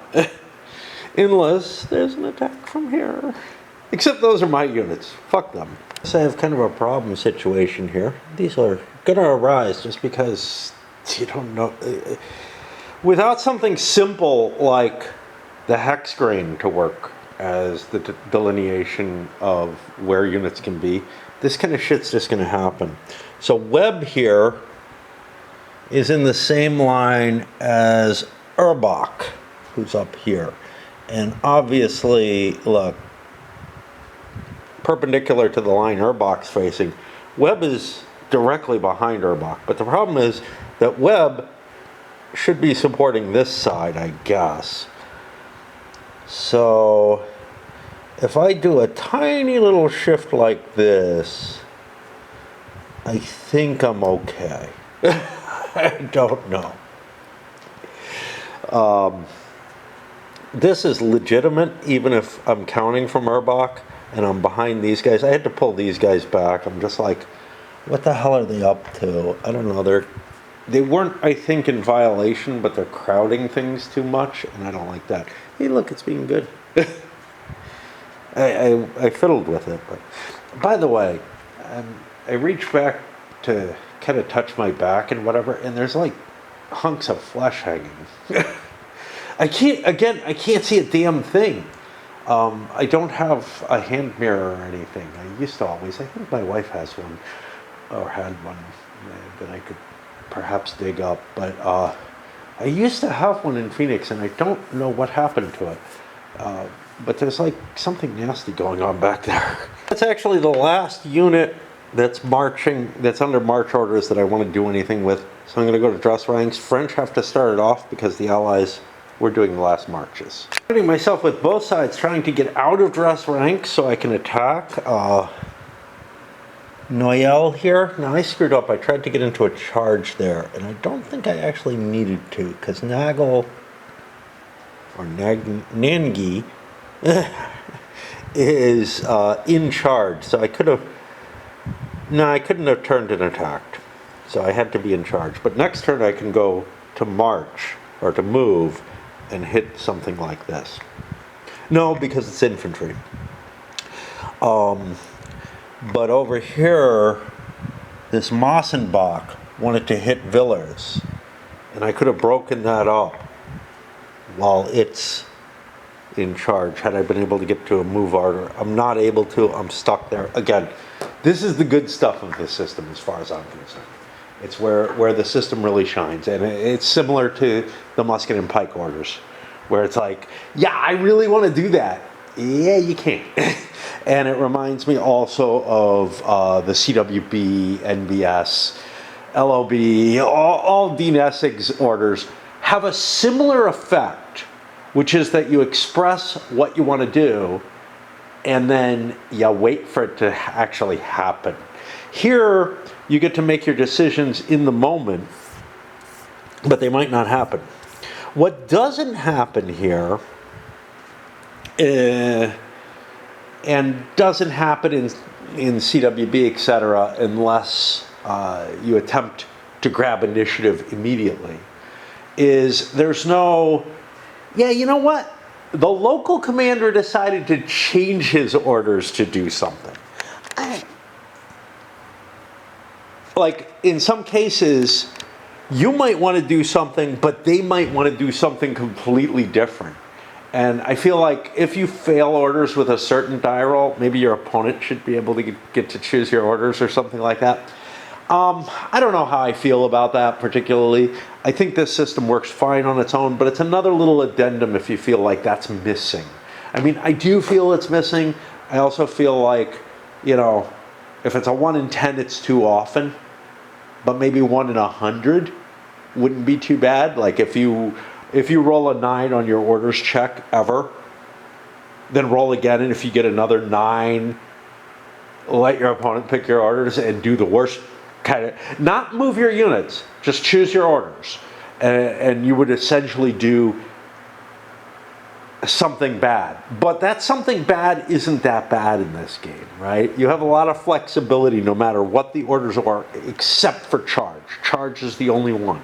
But it could end up forcing a unit that you didn't want to be in charge orders to launch an unexpected attack. And there are certainly situations in battles where stuff like that happened, where it wasn't the momentum of an attack, but a charge was triggered off of it. I think 1066 handles this. Like, you declare what order you want, and then you roll on a chart, and you might not get the order you wanted. In fact, like, it's a bit more cumbersome than what I'm expressing. And I think I think, you know, maybe not 1 in 100. Maybe it should be 1 in 20. You know, where there's a 50-50 chance if you roll the 10 or whatever. It feels like 1 in 10 is too often. It feels like 1 in 100 is probably still too little and not worth the effort. But somewhere in between might be interesting.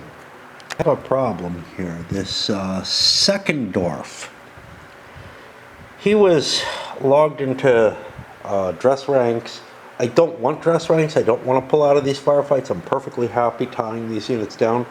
But I would like to attack this, and there's problems inherent in dress ranks. So I attempted to go into move order, because again, I can hit Nangi if I'm in move order. Great. Actually, I couldn't. I would have had to go into charge. Oh well. Anyway, I failed it either. Which means this guy is forced into trying to conform his brigade. He has to march up into this space to get his brigade into compliance.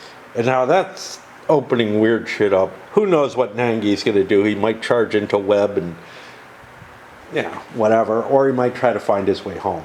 Ross here, I viewed the idea of charging against a unit that's in dress ranks as being inherently not a great choice. Although it might have been. Because again, I have reserves back here that I could keep bringing in. So an attritional fight might not be too bad there. That's what I followed before. This turn though, I slipped from dress ranks into march orders with the hope of something being a little different. I don't know what, because I'm still going to have to go before his dress ranks. As long as he stays in dress ranks. Oh, Oh no, he's not in dress ranks. Fuck. I mean, he's in dress ranks, but he has already gone. So I might have actually wanted to hit him.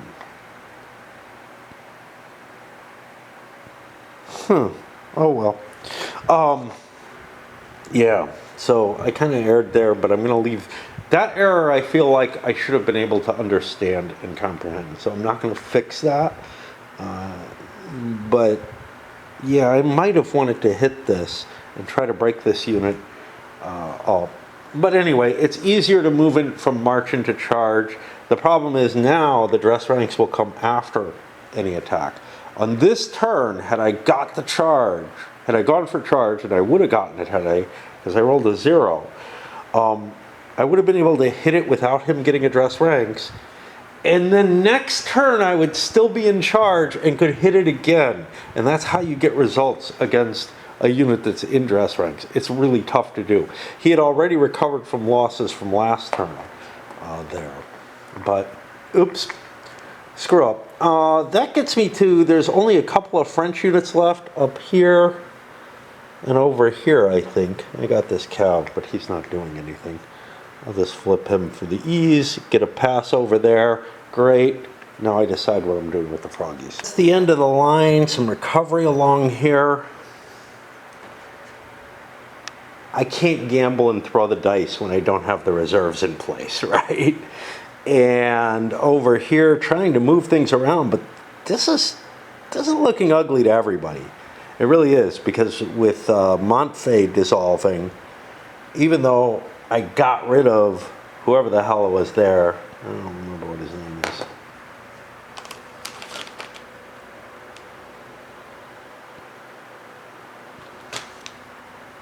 Kaunitz. Had to look in the bag. With Kaunitz dissolving as well, it's like just this big gap has happened for both sides. Now, Montmorency can take advantage of that gap, I guess. But this is just a lot of like uncertainty right now. And it's not in a good position, like I feel, for either side, really. So it's time for me to move the routeds, do the cleanup, and that'll be it for today, I think. This is fairly common. I find a fuck up. In this case, Hesse Homburg, which was in dress ranks, hadn't been flipped over. I kept them in dress ranks and recovered some disruption, which is exactly what I want to do. Just making sure that they are indeed Cav. They are. So what do we have? Well, we have the major shift in situation down here where, you know, 2 brigades fell apart, which that's big. That's not stasis now. We got stasis over here still. Of course, this is not doing anything here. I don't feel like much has happened. The armies are kind of stuck in some sort of messy situation. I'm looking to see. He's in movement orders. Why is he in movement? That's Cav that I would have liked to have recovered. I don't know. The lines are still thin over here for the French, and not all that thick for the Allies anymore, but they have the larger reinforcements or reserves here. Here, the lines for the French are thin, but they are still bottling the Allies up. Now, that is precisely, this area is precisely where, well, also maybe to some extent here, where whatever cheating I've been doing, attacks from the support line, have been kind of probably the most influential, and that's why you see this collapsing of the Allied line. I think had I had the right, had I been using the right numbers, this would have been a lot less effective. Oops, speaking of effective, that goes away. And the Allies might have gotten some sort of breakthrough here. But we've got, you know, still a chaotic situation with units busting through the Allied line, units of the Allied line unwilling to give up a firefight, trying to hold on as long as they can, hoping to maybe win on this sector. And at the very least, I should be able to create a defensive line up here near Unterglau, near the fire, and prevent the French from breaking this line, as long as I'm careful. So if I can rely on a victory here, that's good enough. But remember, it's less than 2 hours now. Well, it's just about exactly 2 hours, actually, before the French will win what I'll consider a minor victory just by holding out. Here it is, Sunday morning. I'm warming up my wife's computer to try playing Crusader Kings. You know, I wish I was playing down the basement because I would have had the camera down there. And a possum right up at my window, drinking some water. I leave out, which maybe I shouldn't, but the way it is not really safe for some little animals, perhaps. And then, man, the possum is definitely big enough, but I may find somebody drowning in it if I'm not careful. They're in these big buckets that used to contain frosting and still contain residues of frosting, which I think is why the possum came to where he did. First of all, it was daylight. You're usually not out in the daylight very much. And also, you know, just to be in such an exposed location as my driveway. I'm going to start this 440 turn. Well, maybe not. I got to do something with my wife's computer. But at the same time, I've got Raid running downstairs because I've got this kind of annoying situation where I basically have to get very lucky. Things that I played manually weren't working, but it is possible I could just get a series of good luck, and I have to get, like, you know, a certain score, in this case 7.6 million, and I've gotten like 6.8 million. I can't think of anything I can do to fix my team to make it just a little bit better, so I'm just hoping that, like, you know, by running again and again, and it's really an annoyance factor in the game. I know that it's going to be, you know, many runs before I get it, especially doing them automatically, but doing them automatically takes a lot less effort and time than doing them manually does.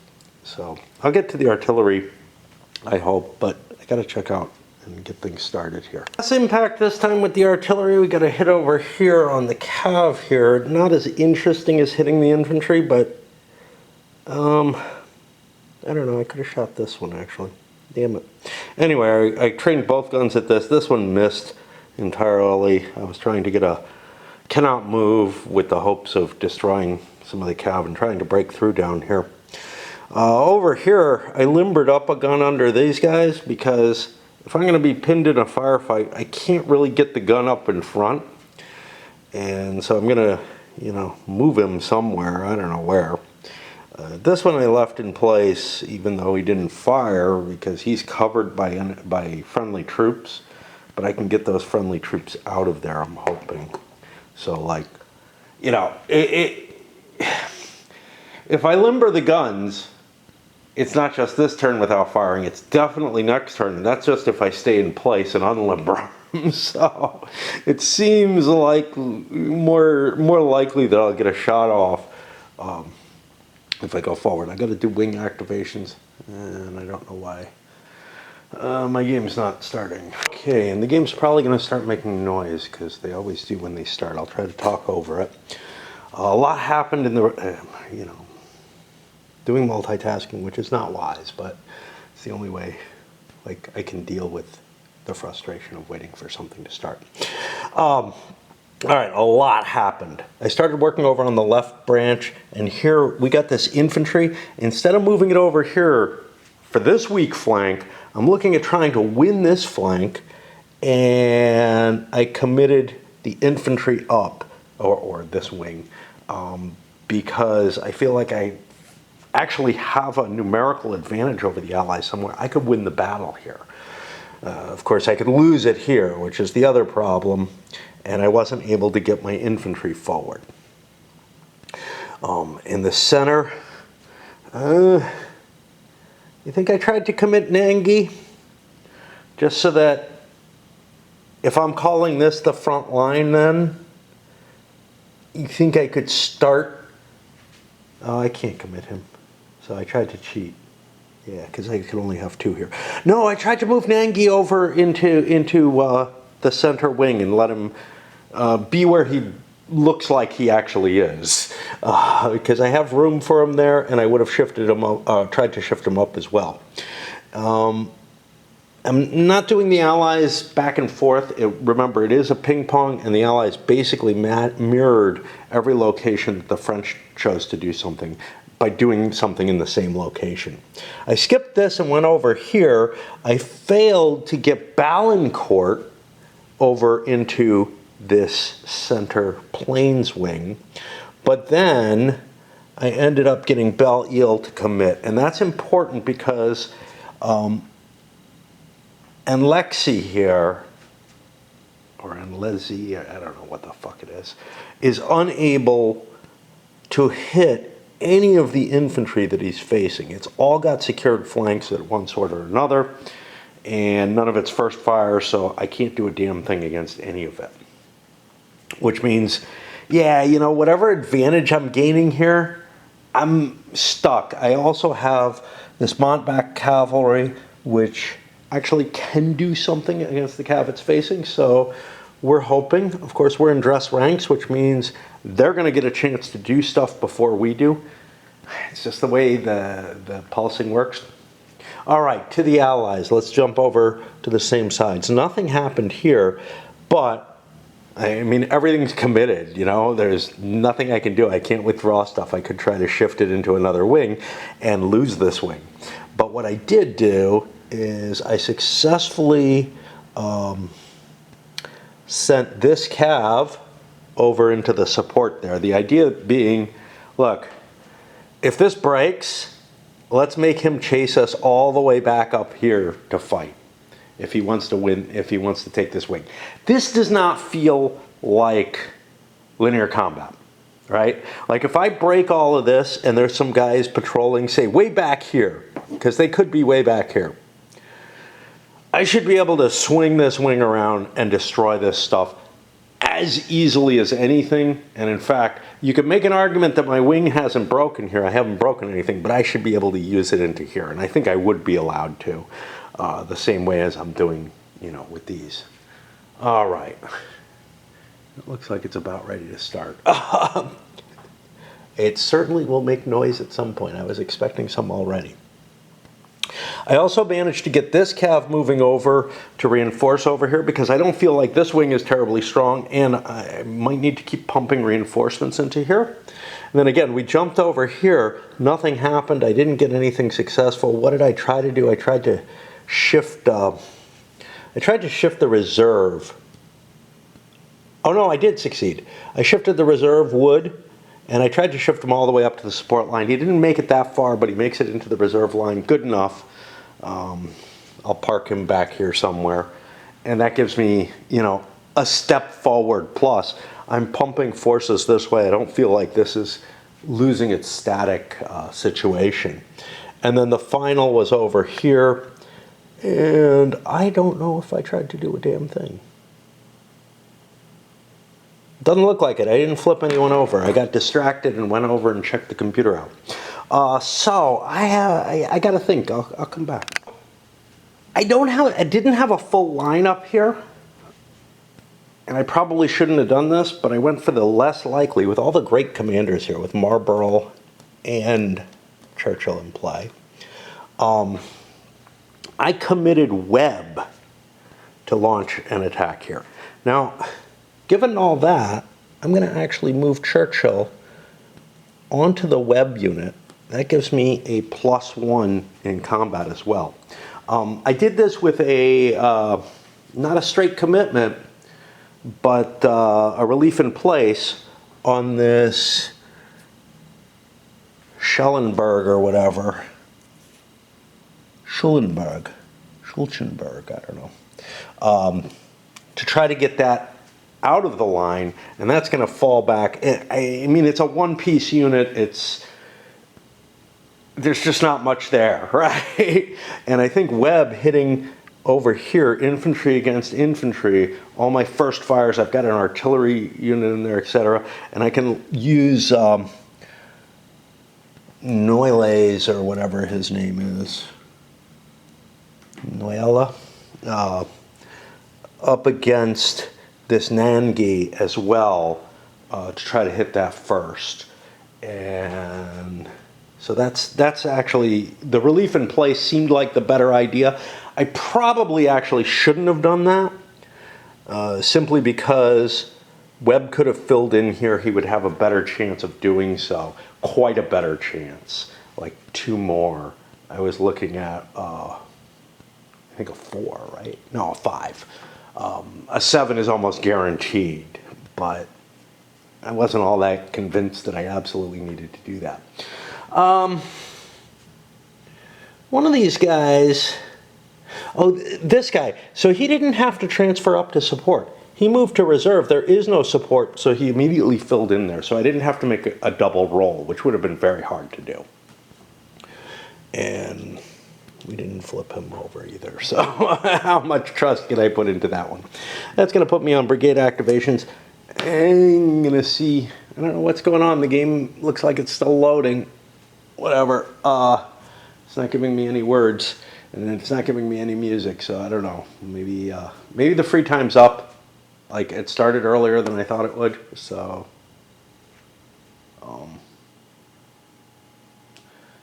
wherever Steam, like, it was all scheduled on some European time zone. Given how early it started, they might have decided, okay, it's not Sunday anymore. Seems a little weird, given that it's like, you know, the U.S. audience is pretty big for Steam, so I don't know. But anyway, if I don't get to play a reasonable amount of it, I'm sure not going to be convinced into buying it. Because what I don't know is whether or not I'm going to actually play, right? It might drag me away from Raid to some extent, maybe. I don't know. It's a bad time for that to be happening. Like, or much more likely from everything else in my life, so I'm just playing 2 fucking computer games, which would be horrible, but then it might eventually kill my Raid feelings. Anyway, I think I'm just not going to buy it. So, I was just about to come up. Well, I did come up. You hear the music, it's doing something now. It was just an initializing game for like, I don't know, 10, 15 minutes, whatever. But it wasn't when I got up here, and I counted my chargers. Turns out the Allies have 1 more charge than everyone else, or than the French do. And I can't play while there's music going.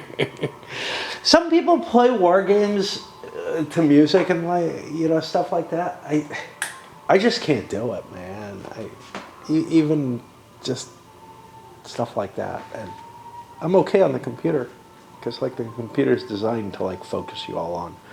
But it's like, it's something over there that's making the noise, that's doing shit. It's just like, you know, if there's coworkers in an open, you know, in like cubicle land or something like that, moving around talking and everything. It's just like, yeah, total fucking distraction. When I first went to work at the place where I was in an office, I was actually in an office. Not by myself, 1 other person. And that was a lot better. And then with 2 other people in an office. Later? No, just 1. Always just 1, I think. I don't remember. No, 2 other people later.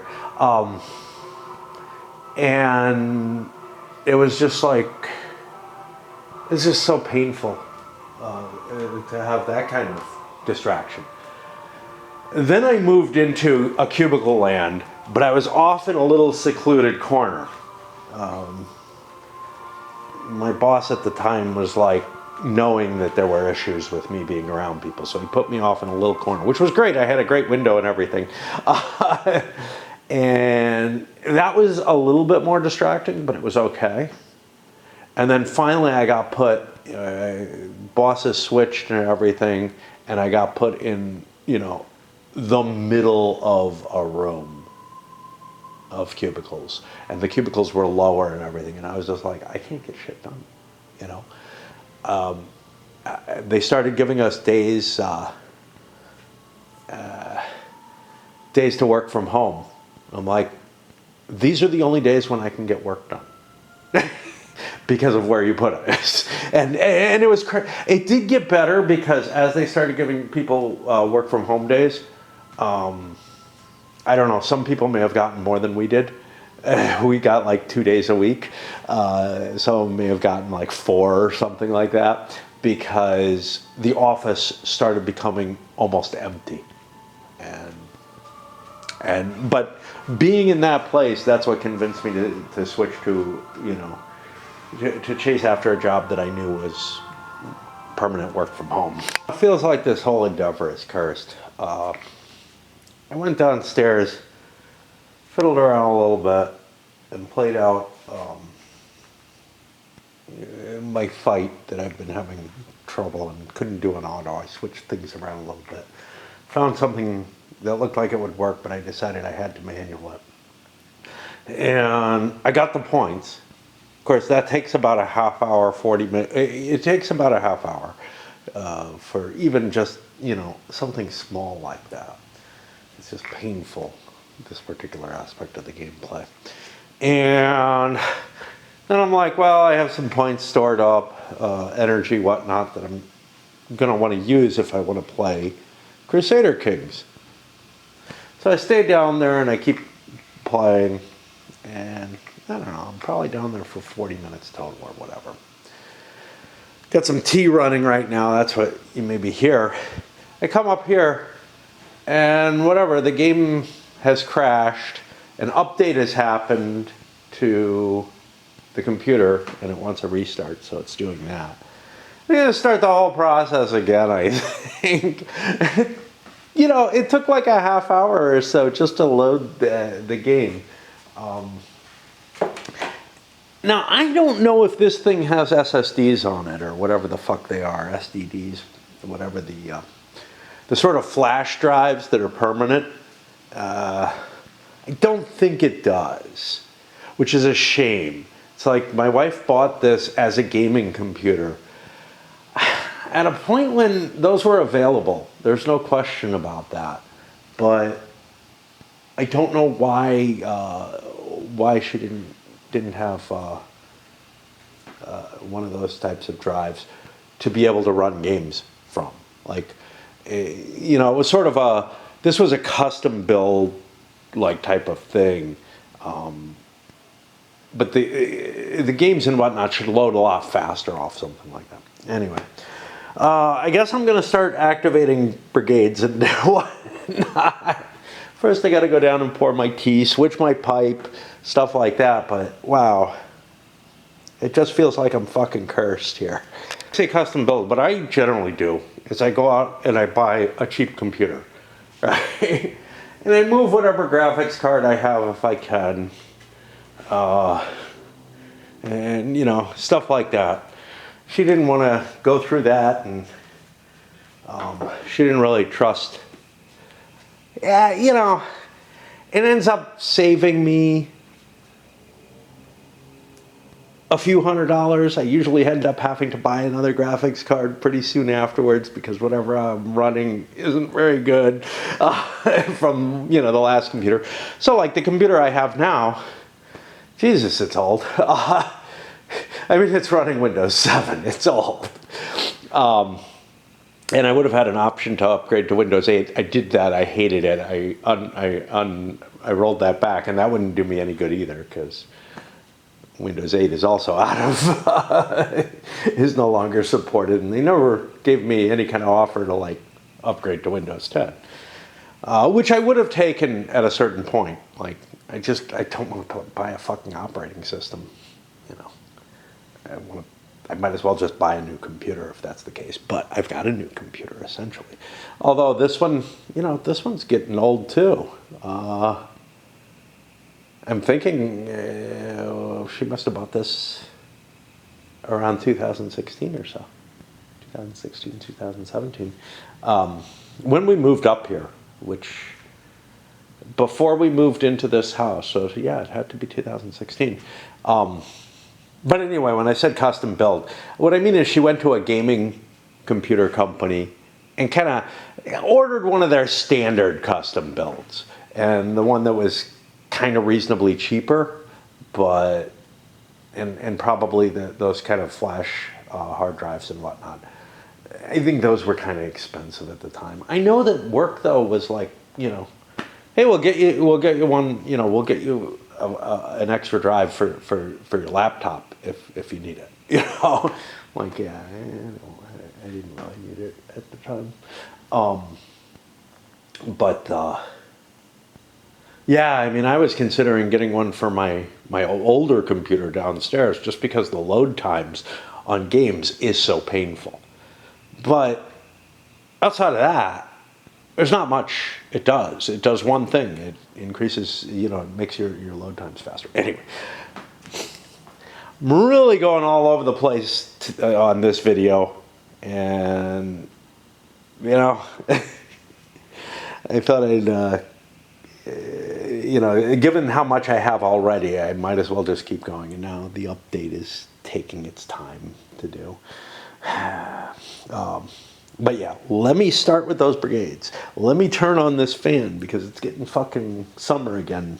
Yeah, it's like 10 in the morning and it's already hot. Thinking about the game, I look at all the allied positions and everywhere where they're charging, there's sort of no real great reason to do one ahead of the other. So it kind of doesn't matter what I pick.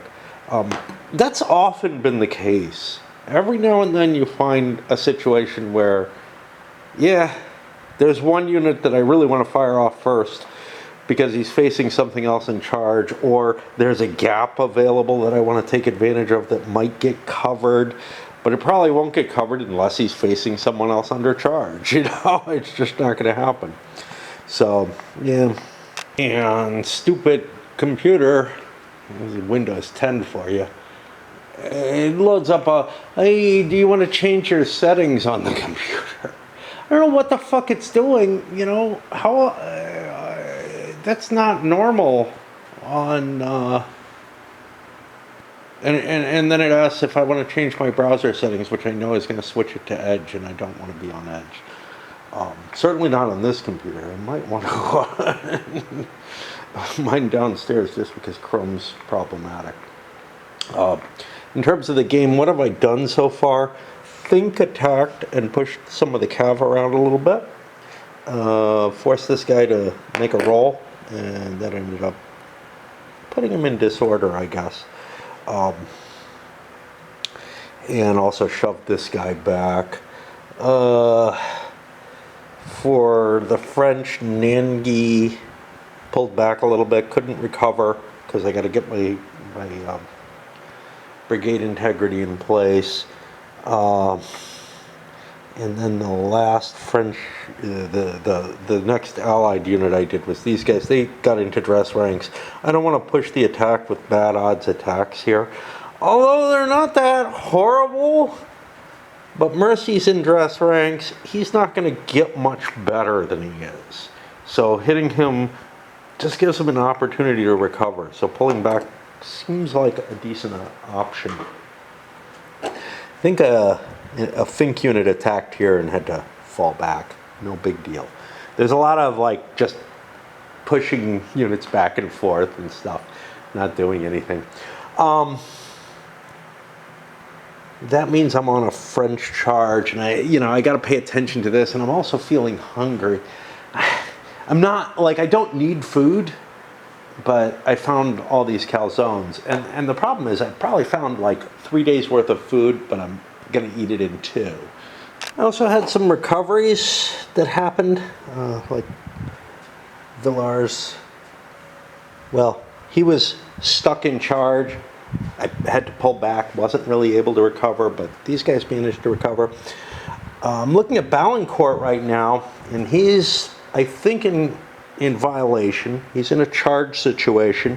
I don't think he's allowed to continue that charge, because he's in violation of the distance requirements. So these units get thrown into sort of a temporary movement unless I can do something with them. So I'm going to try to dress ranks with them, have some damage and whatnot, and then I can pull back and that'll solve my issue. And that indeed succeeds. Again, largely a lot, you know, there's lots of stuff where you're mechanically doing things, but not much actually happens. That'll put me on the movement orders for the French, and the computer's asking me to do stuff again.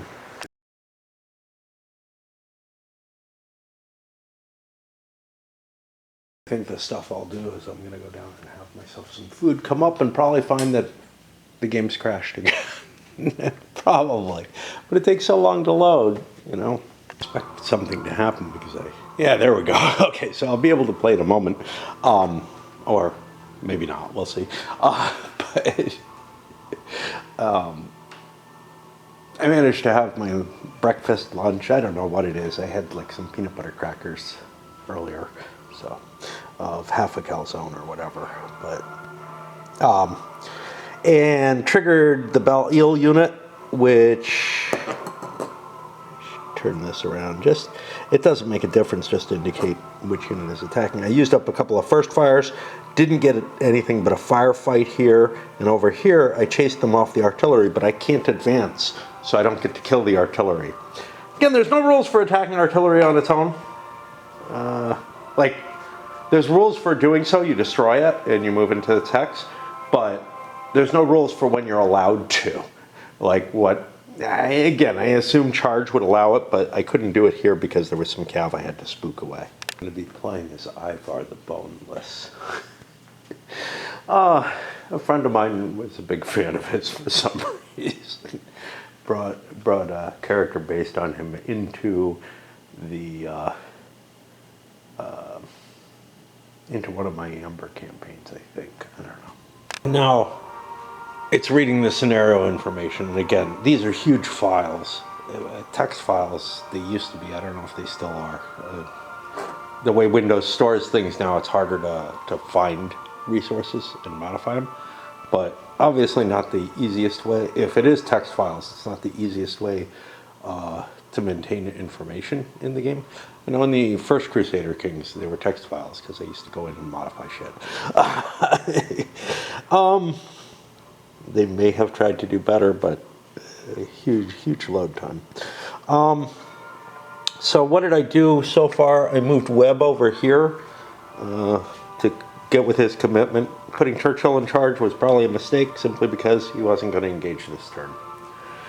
But I got his brother over there, so that's a big bonus to any actions I want to do. And I launched an attack here with Montbrun. Didn't do much, got myself into a firefight. Using my first fire, hurting some Fink. It looks like I get to play. Kind of funny in the Crusader Kings, you know, I mean, I don't know how long it's been several years since I last fucked around with it. I think I did soon after my wife's death, I'm not sure, but I can't figure out what the fuck's going on. So I'm gonna have to play the tutorial game.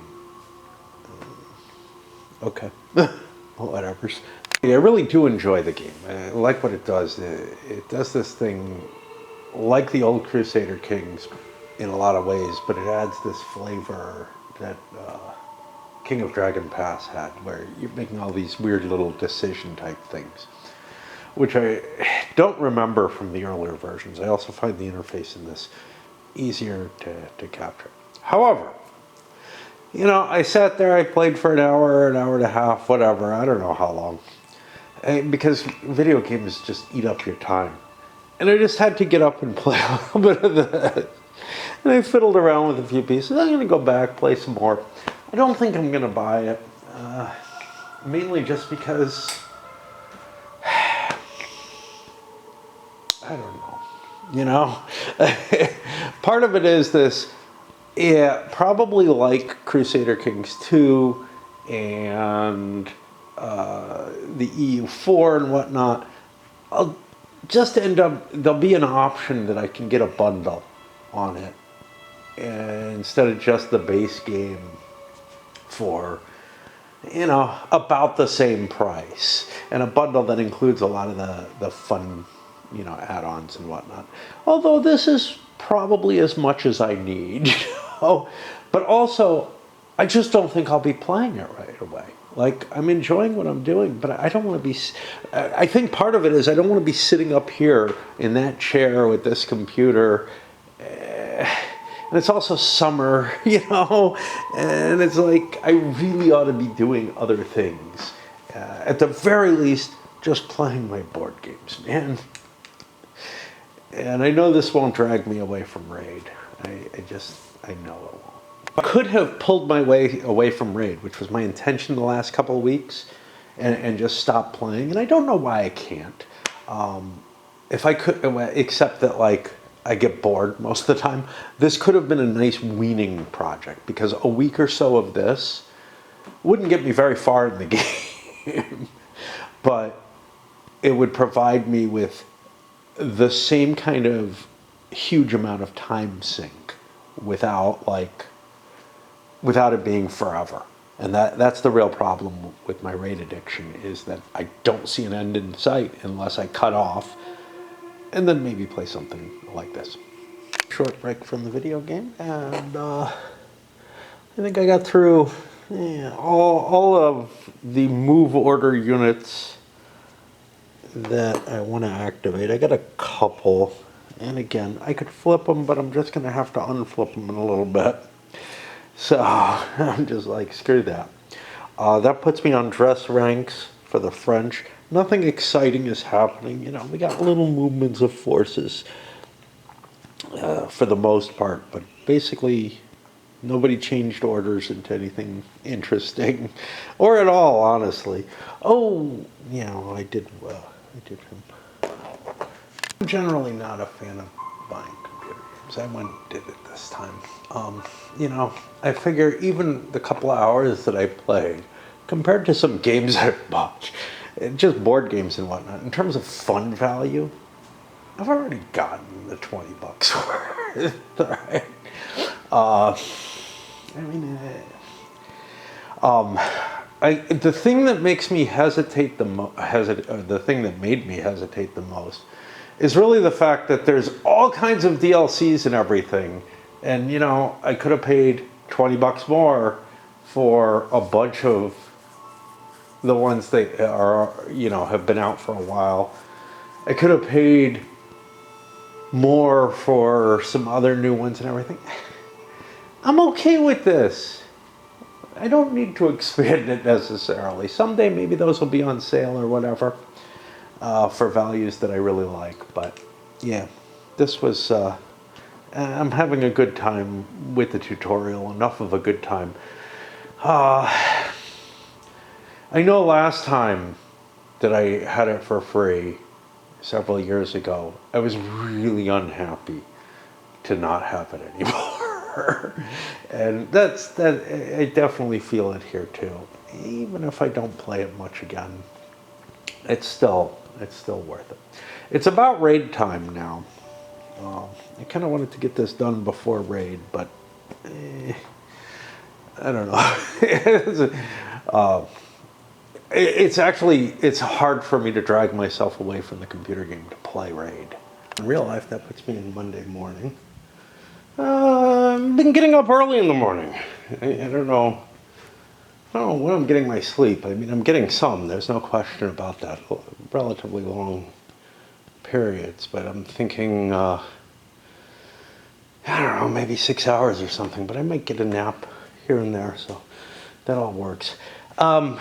Playing Crusader Kings made something clear, something I know from other times. Now, I'm getting my kicks off of it, there's no question there. But it reminds me of the feeling I have with Baseball Mogul, where I've got like a more intense addiction. I'm turning it on now, I'm going to play some. But kind of no matter what happens, any attempts in my mind to like, hey, let's try to improve myself and make myself able to, you know, handle at least some level of stuff like I used to. never enough, but some level,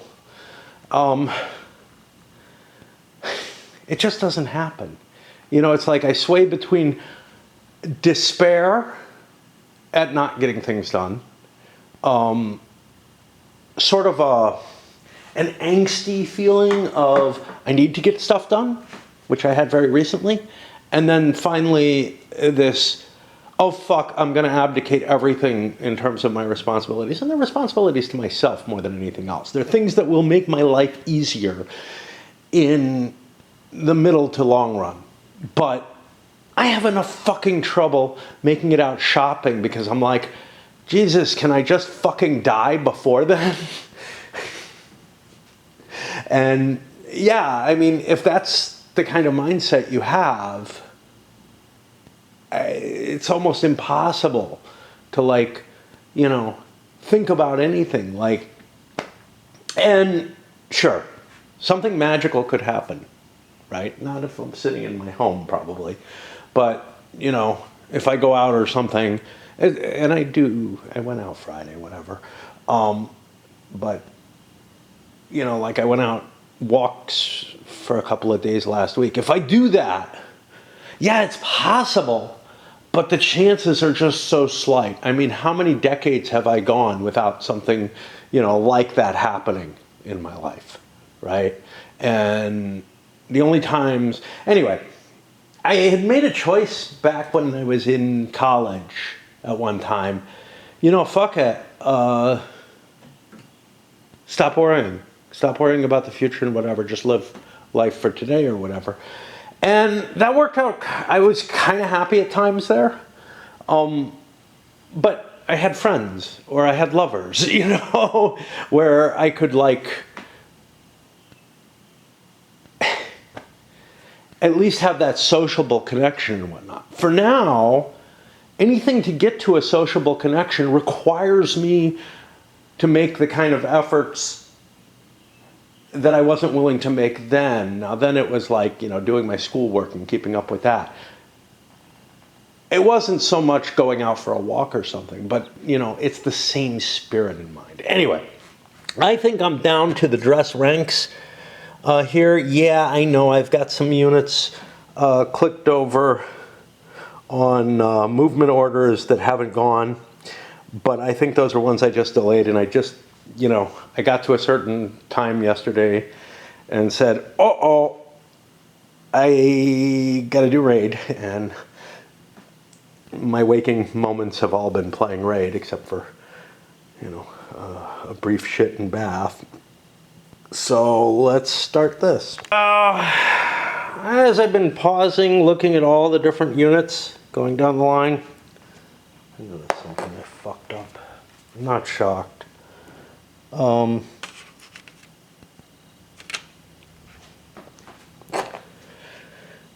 This fucking Dragoon unit here, these are dismounted. I've been treating them as mounted all game. Because again, they look different from the infantry. I can't memorize what all these things look like, right? It's enough problem already. I saw these separations between the units, and I'm like, huh.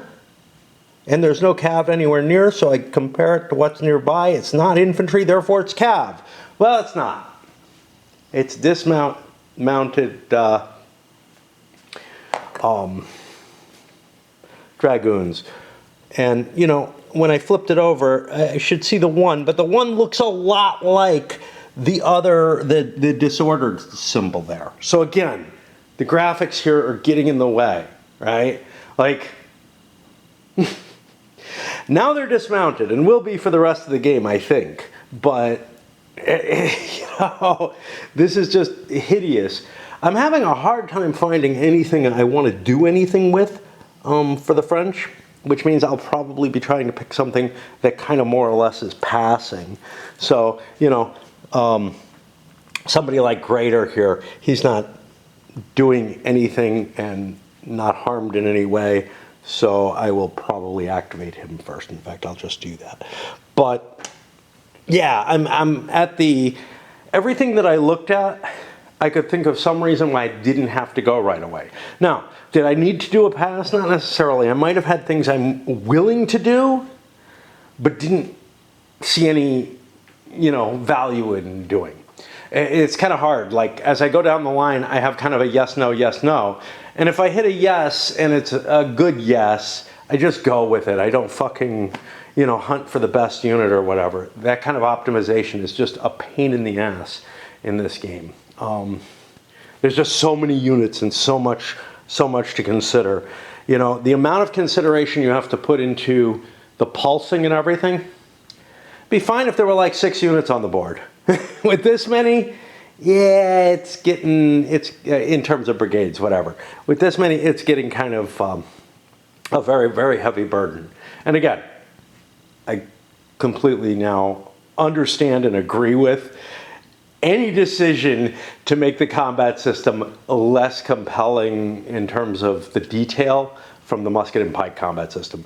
All that added mechanical action would just be too great a burden. Not just due to the numerics, but due to what you have to balance in your head and everything as you're playing. This is already stretching me. I have a segmentation boundary here that I put in place. I'm going to take this one out because I don't think it applies anymore.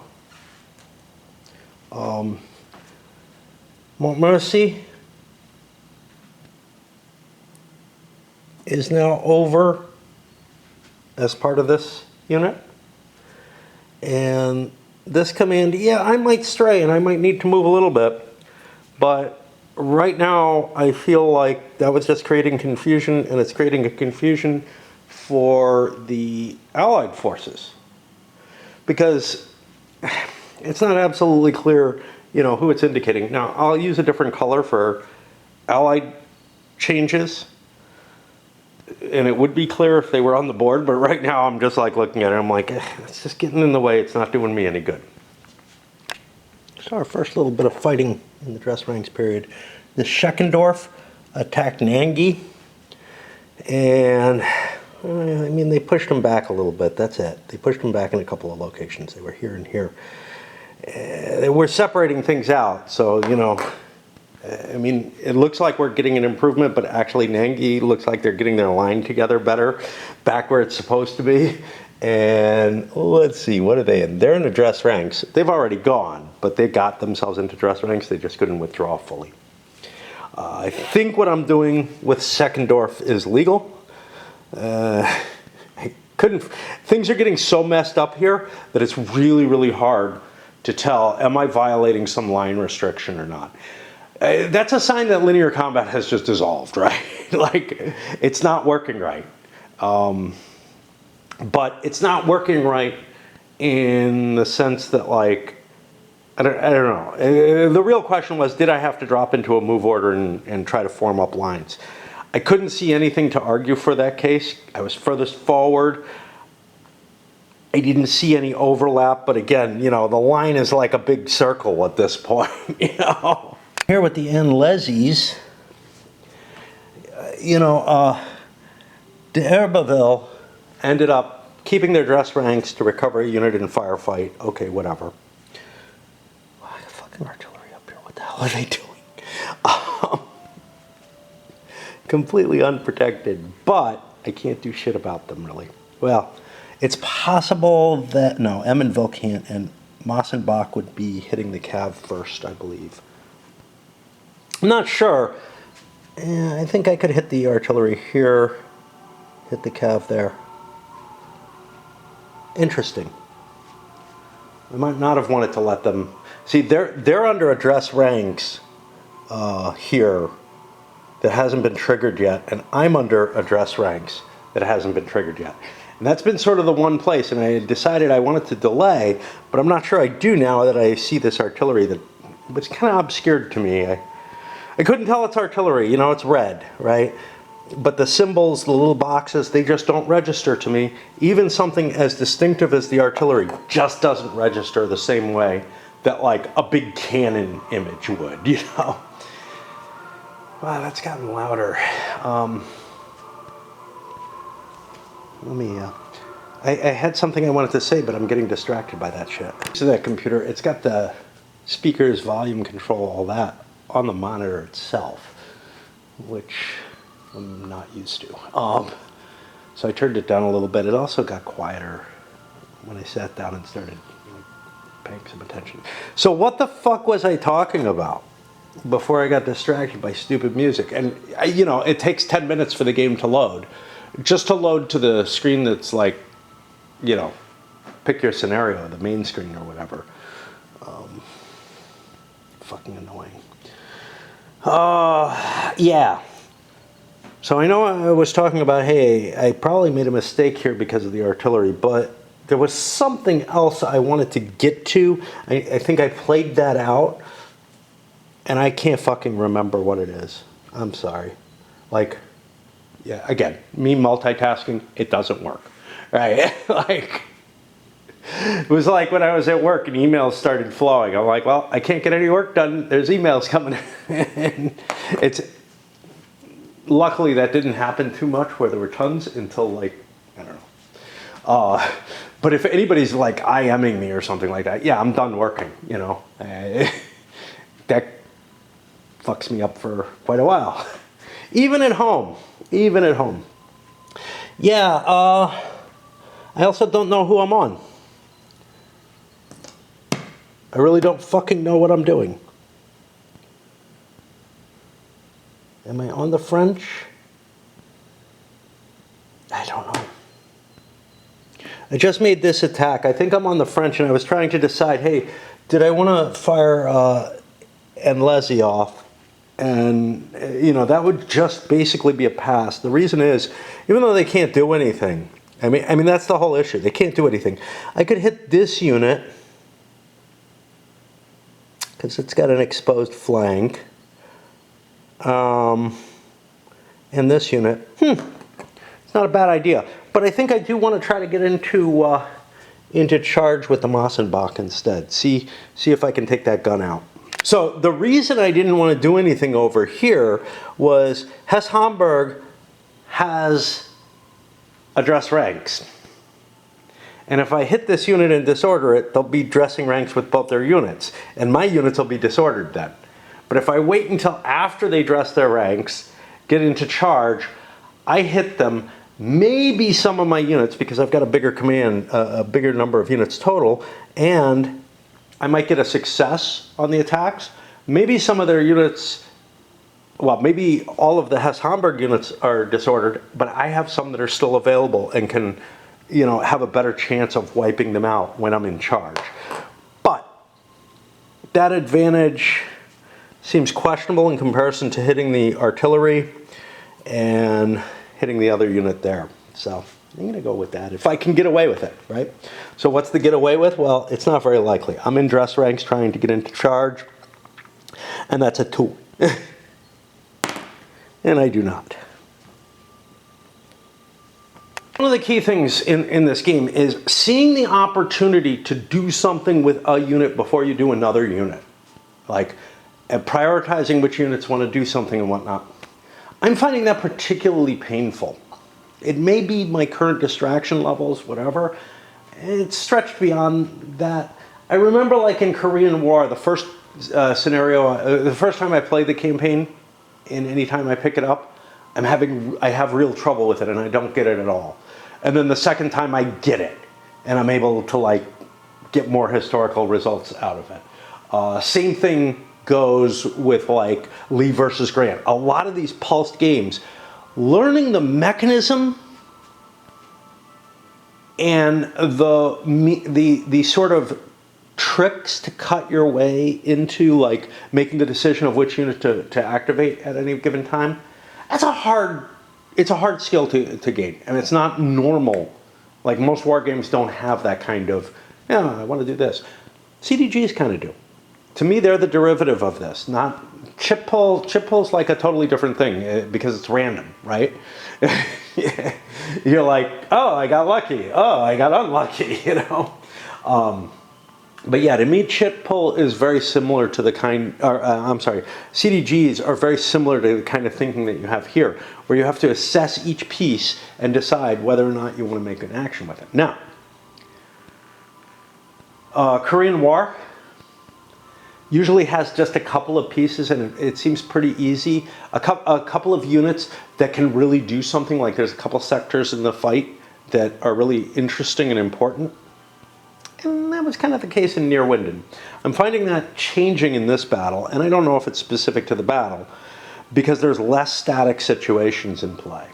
And then also, the game that hit me the worst on this kind of analysis paralysis was Vietnam, because there were just so many pieces all over the place, and you don't know much about much in it.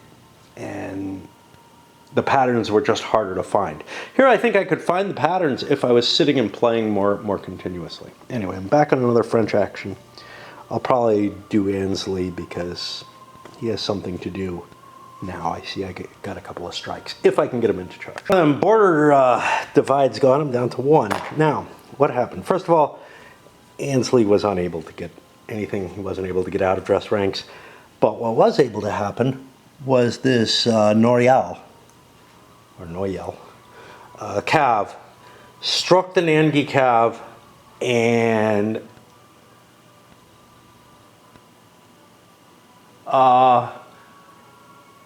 ended up routing one unit.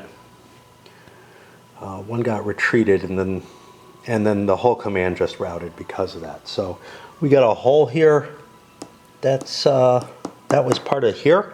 So this is down to just these 2 brigades at this point, defending the Oberglau sector.